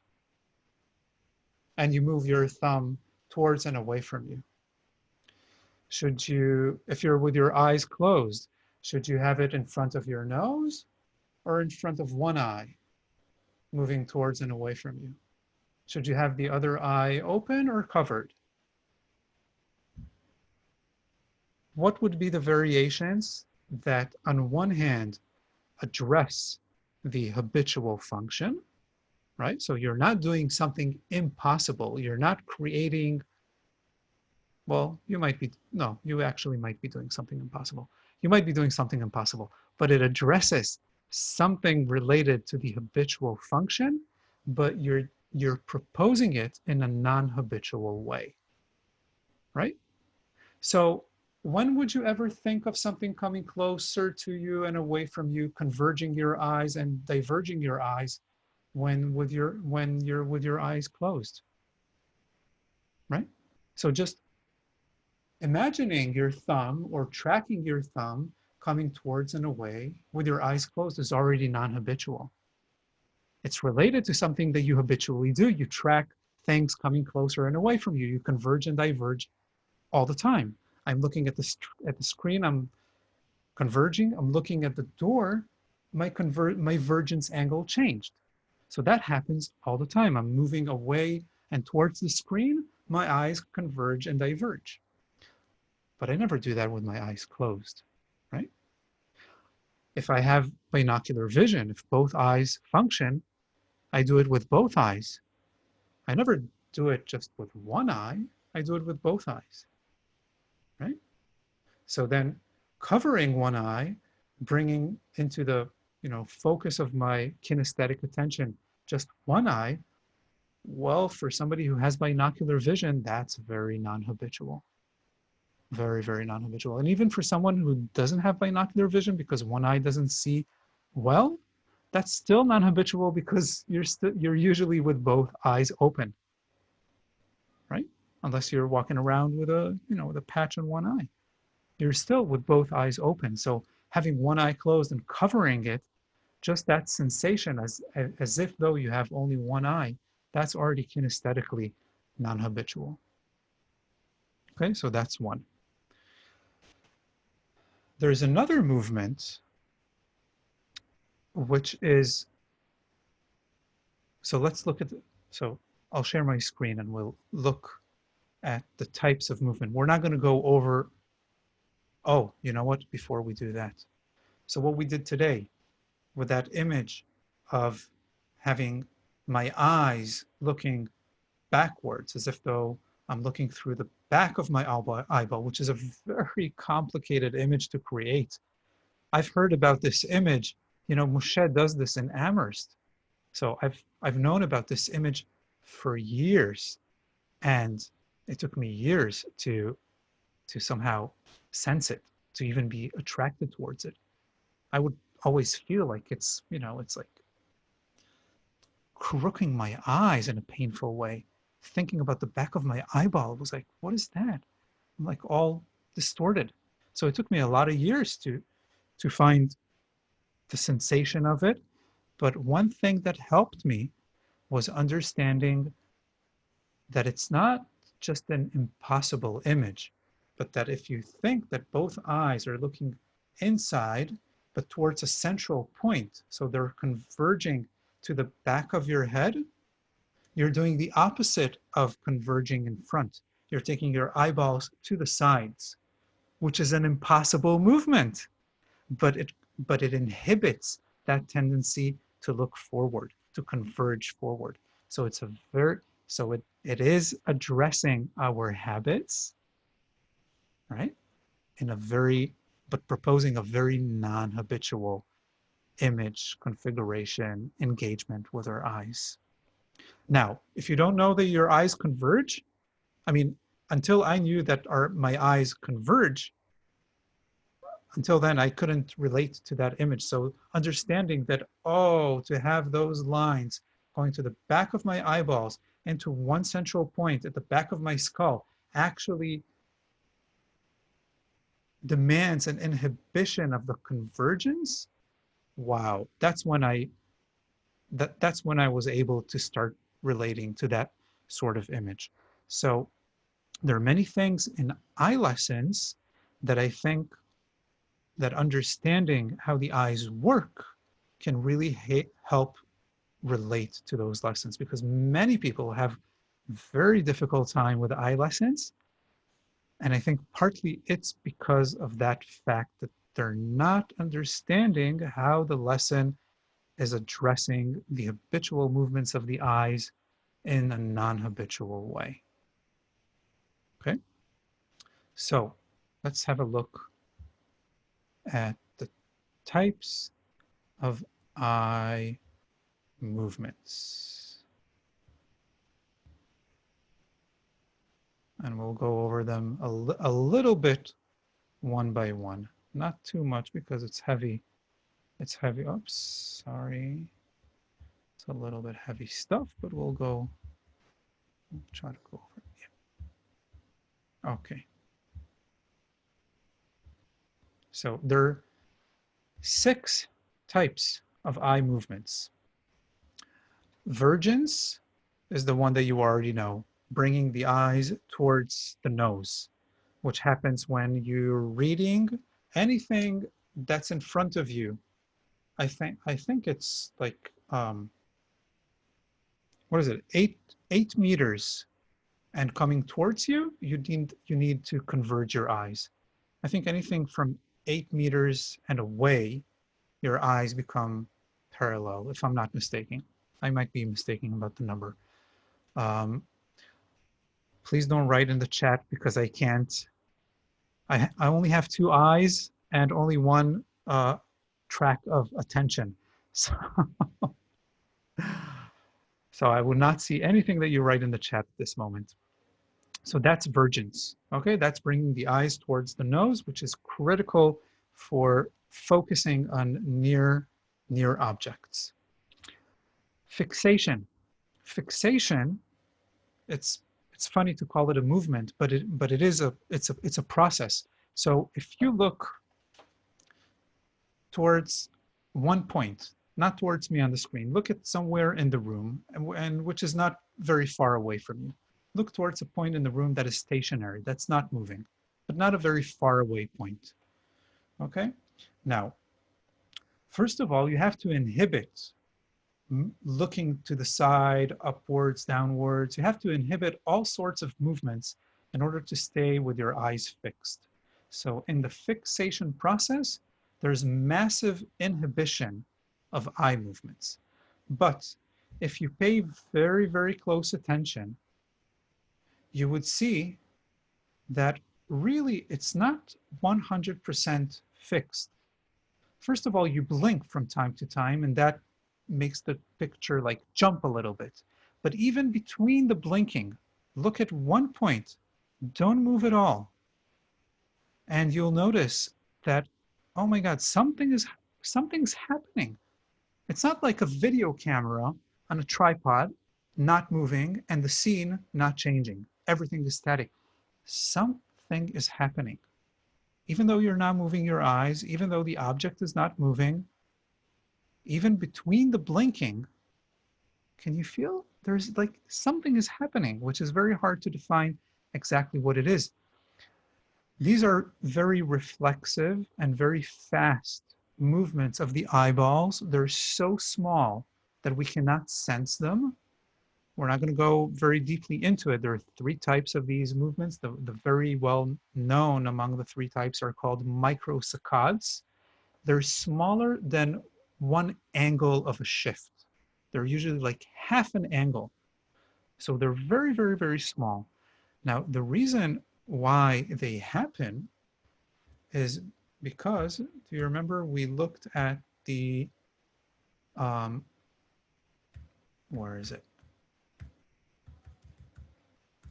Remember the photoreceptors? Yeah, the rods and the cones. at the middle of the eyeball, the fovea, where you have a very high resolution um, image, the photoreceptors, they become tired. And if you would anesthetize the muscles, or if you would paralyze the muscles of the eyeballs, if there was a way to fix the eyeballs so they would not move at all, and the picture would be completely still, within a few seconds, the whole image would become blurry because the photoreceptors would tire off and they would stop firing. So in these micro movements, the image that falls, let's see, I have a nice one, hold on. Yeah, the image, so you see the pencil and the image that falls on the retina, those photoreceptors, by having these micro movements, would each time they shift a little bit, a different shade or amount of light would stimulate a different photoreceptor. So they wouldn't get tired. It's like they're distributing the effort among them by these micro, small, tiny movements. But of course, we can't control that. And it's not modulated by our conscious act, but in fact, it was overlooked, these micro saccades and these micro movements were overlooked for many years. And actually now there's interest in trying to understand the pattern of the movement of the eyes, of these micro movements of the eyes, and how it's related. Guess to what? Guess what? They're trying to figure out what it's related to. Attention. If they're somehow related to attention, to those areas in the brain that modulate, integrate, control attention. How exactly is beyond my knowledge. It's too complicated, but that field of research exists. Now, I'm going backwards. Sorry. Sorry. Okay, so that's fixation. You would think, oh, just don't move your eyes. Oh my God, so complicated. So many things on a micro level are happening in the fixation. Okay, now we'll talk just about these two very briefly. Saccadic movements, saccades, are the movements that you do. So if you look at me for a moment, I'll stop this share screen. If you look at me for a moment, even when I'm not moving, you would notice that your eyes are constantly moving. They're not fixed on one place. Looking at my right eye, my left eye, my mouth, my nose, right eye, left eye. There's like this more or less triangular pattern. You might have abnormal eye movements because you're a Feldenkrais practitioner, so you might be looking at my neck that's a little tilted, maybe the jaw of my angle, my asymmetry in the face, but that's abnormal. It's yours. It's not a universal sort of thing. When we look at somebody's face, or when we look at anything, in fact, and we're not trying to fixate for particular reasons, our eyes jump. They move from one thing to another constantly. And those movements are called saccade movements, or saccades. They're very ballistic. They are reflexive in a way, but of course, very related to your interest, right? So the door would open to the left. I would pay attention to the opening door. My eyes would jump, or I'm looking at Jen, and then at Margaret, and then at Iris, and then at Valeria, Allison, Howard. I'm moving from one screen to another. These are very jumpy sort of movements. You can control them and you can't control them. Once a saccade takes off, you can't control it. Once I started moving my eyes towards one of you on the screen, oops, I can't control it. I can then change what I'll do next. But it's so fast and it's very stereotypical. It's a very stereotypical movement. Now,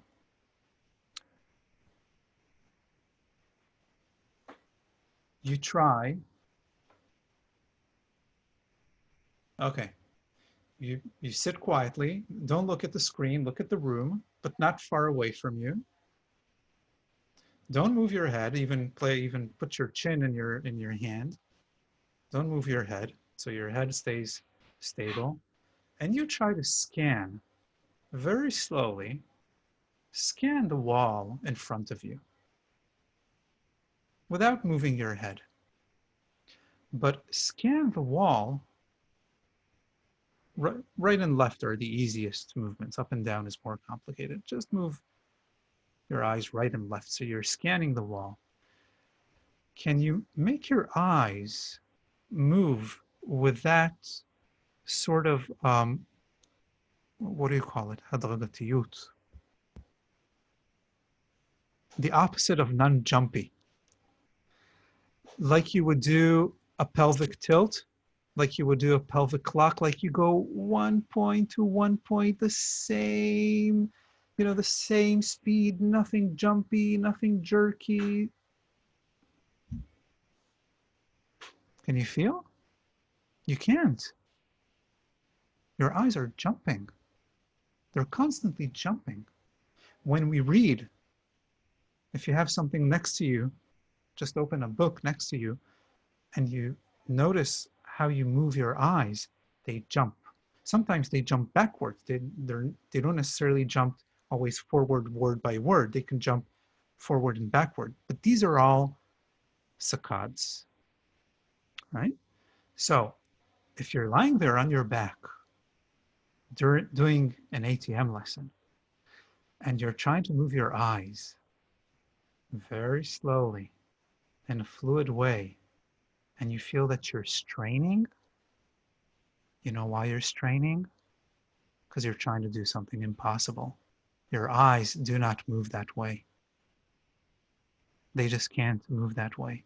Did you ever do that lesson with the ball rolling or the pearl rolling? Not the one that we did, but like a ball rolling up and down your whatever. Remember how hard that was? The ball kept coming and going and jumping and not moving the way you wanted it to move.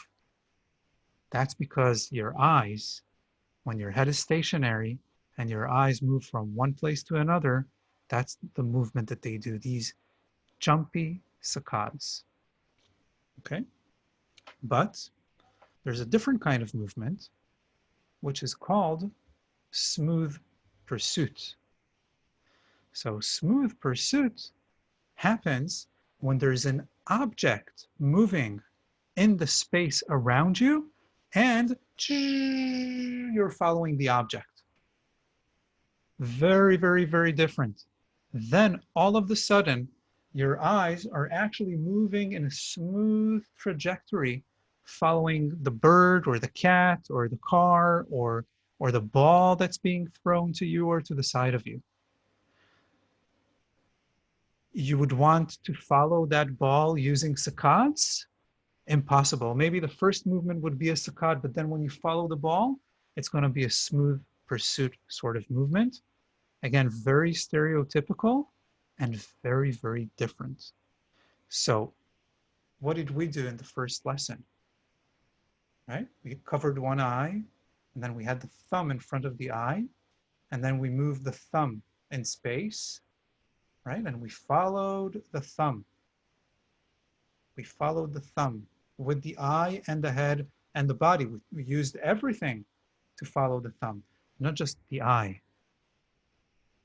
So what we were doing, we were actually neutralizing the saccades, and we were trying to engage that smooth pursuit sort of movement, which cannot happen without something moving in space.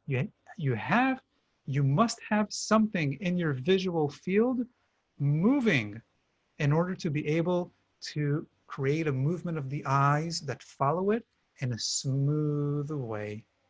If you're not following something, your eyes would be doing saccades, they would jump, right?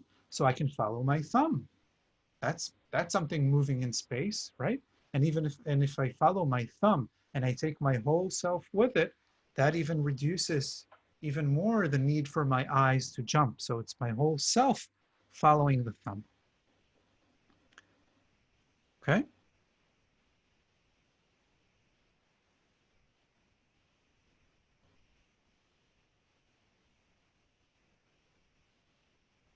Great. Was there something else I wanted to say about that? Um,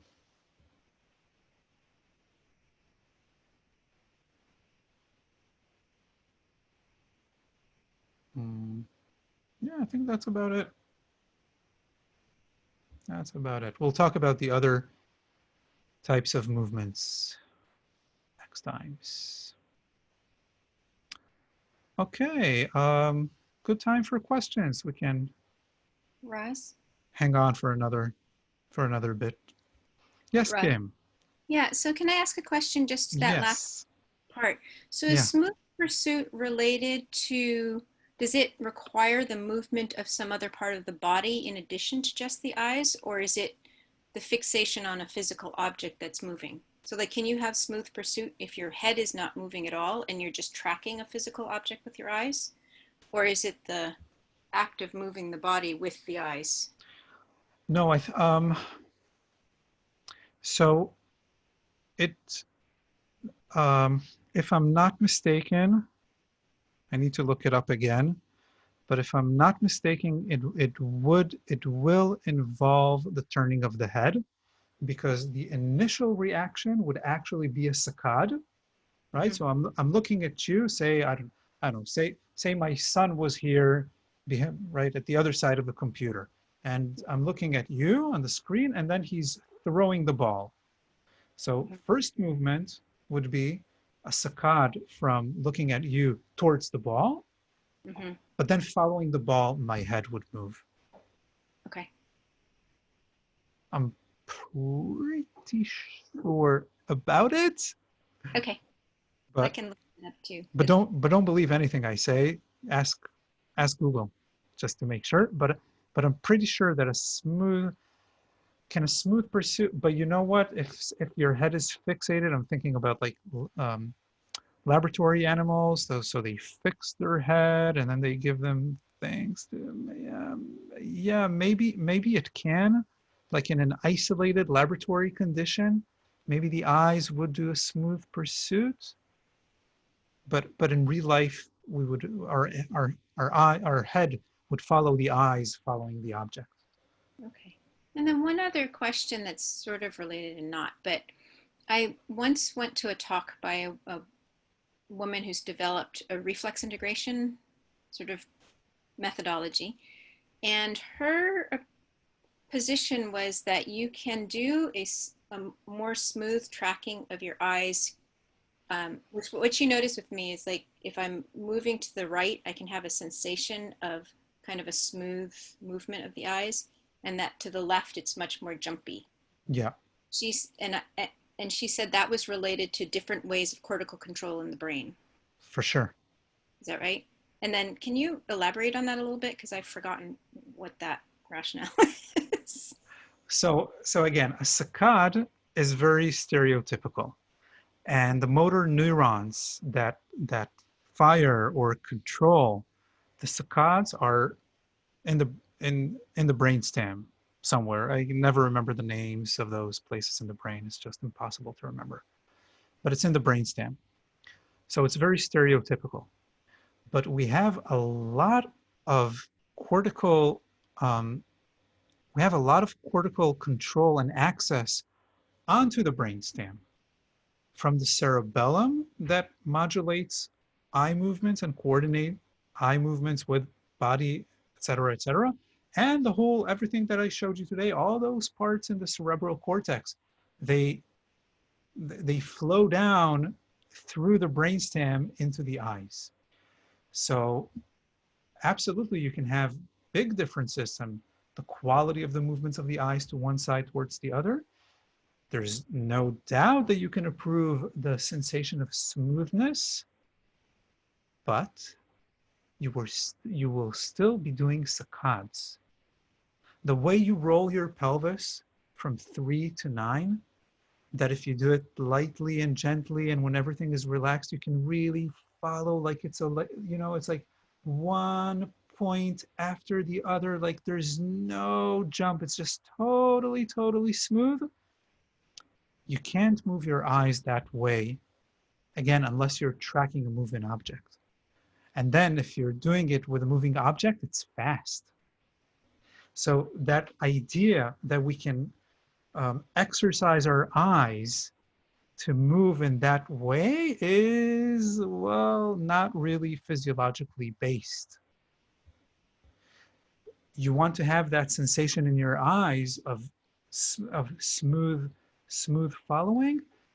It would be best if you connected to your thumb or to your heel or to some other part of your body, and then create the movement not from your eyes, but using your entire self, giving you the sensation of ease and flow and reversibility in the eyes themselves.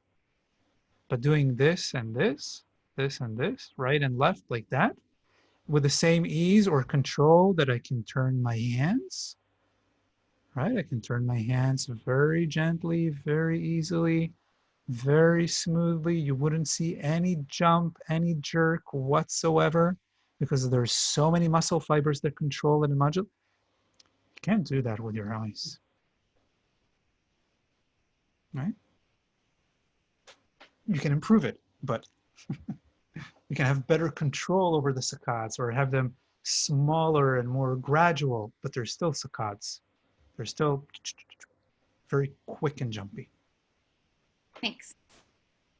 So, Raz, if you think you've seen something moving, which often happens, is that the smooth movement?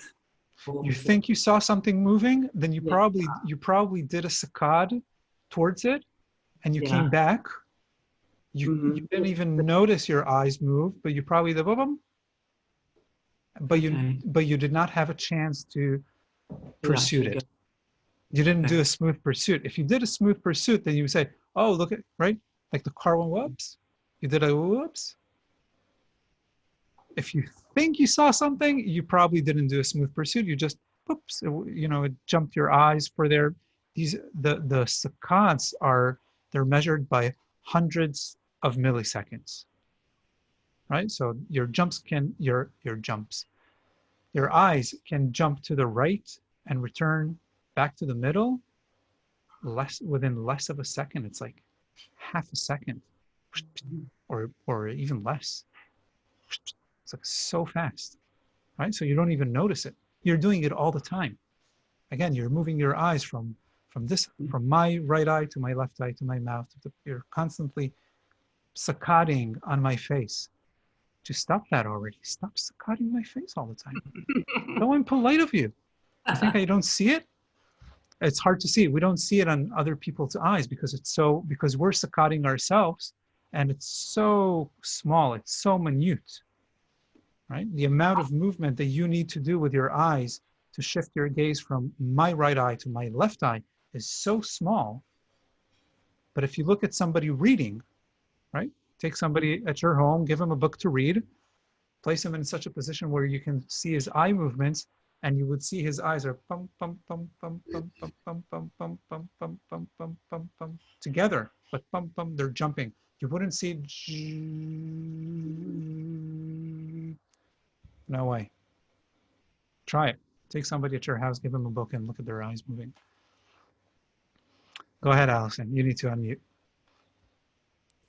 Yeah, I just had a couple questions. They're all related to what you were just saying. So when we were doing the saccade movement where we were trying to follow something in our room, right, without moving our head, I felt like I really wanted to go to a super soft gaze so that I could like really relax my eyes, and maybe they would do it. And maybe like you're saying, maybe it's really not possible, but I don't know if that's a good strategy to get ease in your eyes. I don't know, but that's just one comment. Then the other thing, when you were just talking about the reading and watching somebody's eyes move as they're reading. So I have watched someone in my household reading, and I can see their eyes moving, but I also see their head doing this as they're going on the page. Is that make it harder to read very well if your head also moves, or is that not even a problem? No, I wouldn't. No, it's actually, it's making it easier. Okay, so I wouldn't necessarily think, because I thought this person happens to be a very slow reader, so I thought maybe it had something to do with the fact that I see their head. But Oh, my head doesn't move when I read at all, but their head, it's just a page. It's not a big book. yeah. So then I thought maybe it had something to do Hmm. with their eyes not being able to track as well. And that maybe that's That's, getting to way complicated stuff probably, but I just you was know what? curious. That's a good question.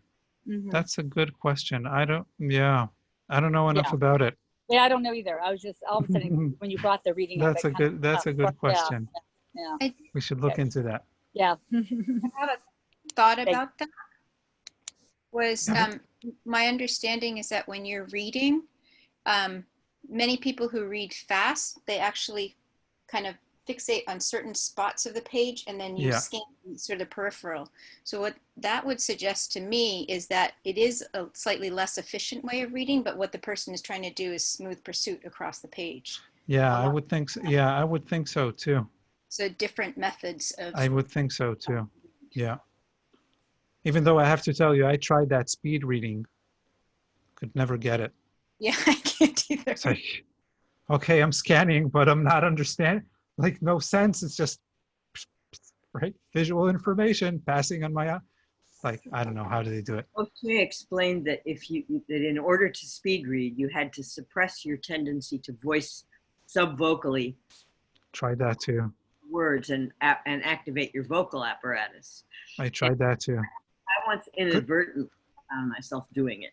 I was on a bus and I was reading something, and I had been reading about this O'Shea's, and I thought, I have no interest in speed reading because I kind of like to chew on the words and not taste them, and so I don't. Isn't that the whole beauty of words, that they're vocally expressed? Exactly.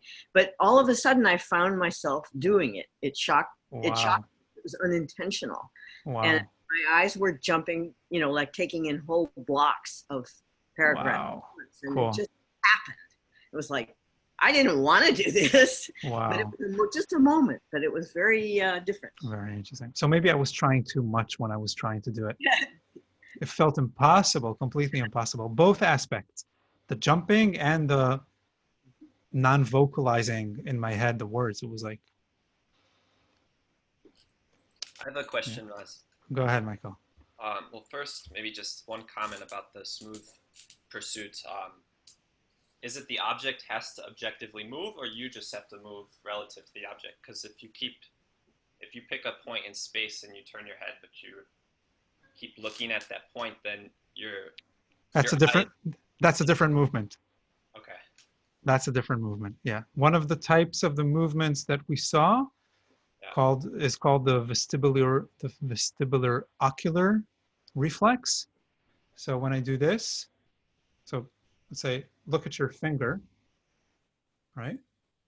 Look at your finger and keep looking at your finger and nod your head.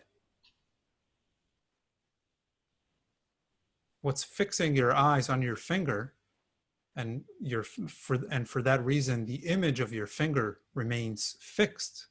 It doesn't move, even though your head is moving, is a vestibular ocular reflex. It's not a smooth pursuit movement. It's a different kind of movement. Okay. And of course, in real life, they might combine. I might look at something, turn my head. The initial response would be a vestibular ocular, and then something else would happen. I don't know. I mean, life itself is always complicated, and it has all types of movements happening one after the other, almost at the same time. So, yeah. My question is, I'm trying to figure out what is parasitic and what is necessary and just needs to be organized. So, all of this eye activity, in order to sense different parts of yourself. I mean, if that were really necessary, wouldn't it mean that we couldn't look at an object and consciously shift our attention within ourselves without losing the image? If the eye movements are so intrinsically linked to moving attention. So I can look at that's one of the wonders of the brain, that the brain processes in a parallel in a parallel way, that the architecture of the brain is a parallel one and not a linear one.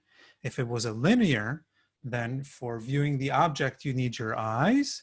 And then for paying attention to something else, you also need your eyes, so you can't view the object anymore.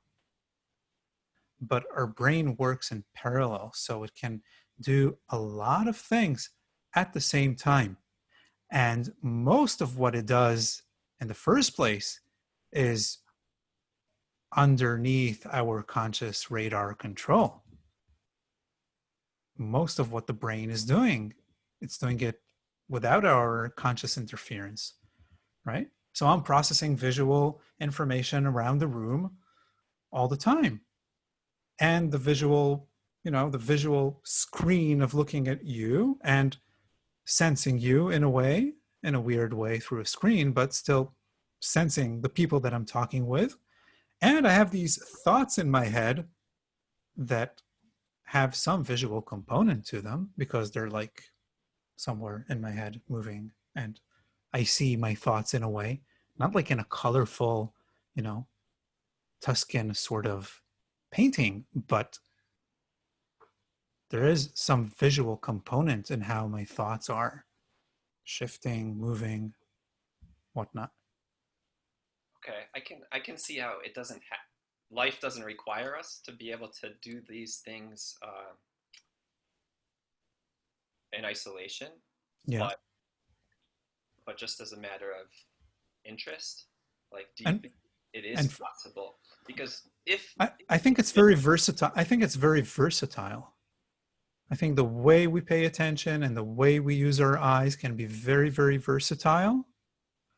And did I tell you about the pain? I don't know if I told you about like the story about my back pain. Did I? think so. With my eyes? No?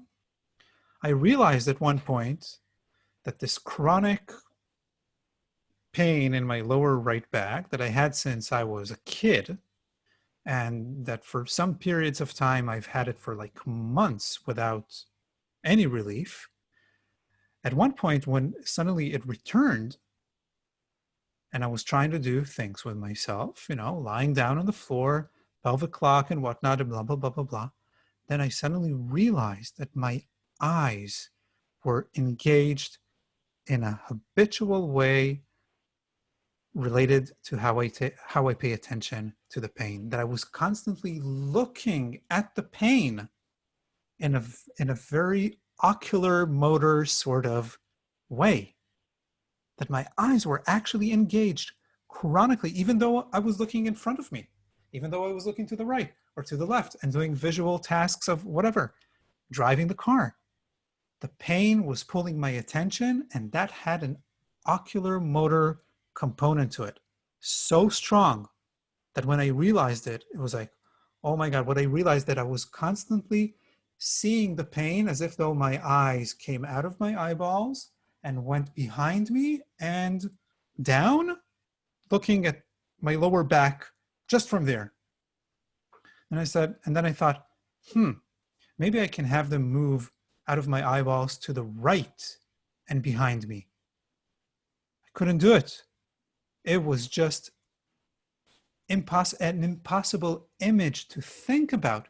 And I was like, how is that possible? They're not coming out of my eyeballs. It's just an internal image. It has to do with how I pay attention. Why can't I flip it over to the other side? To make a long story short, I worked on it. I clarified the image, the habitual, then I tried the other, clarified, back and forth, back and forth. Once I got it to the other side, the pain went away. It disappeared. It was like it entered, I don't know, my whole brain was configured to experiencing the pain with this visual oculomotor component. I took that visual oculomotor component away, and the pain was like, oh my God, where am I?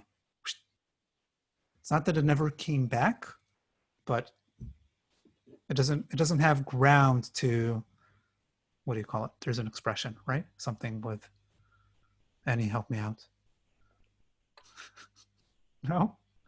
Maybe I'm translating an expression from Hebrew. Grab grapple onto, or take root in, or? That's right. Doesn't have any ground to take root in. That's right.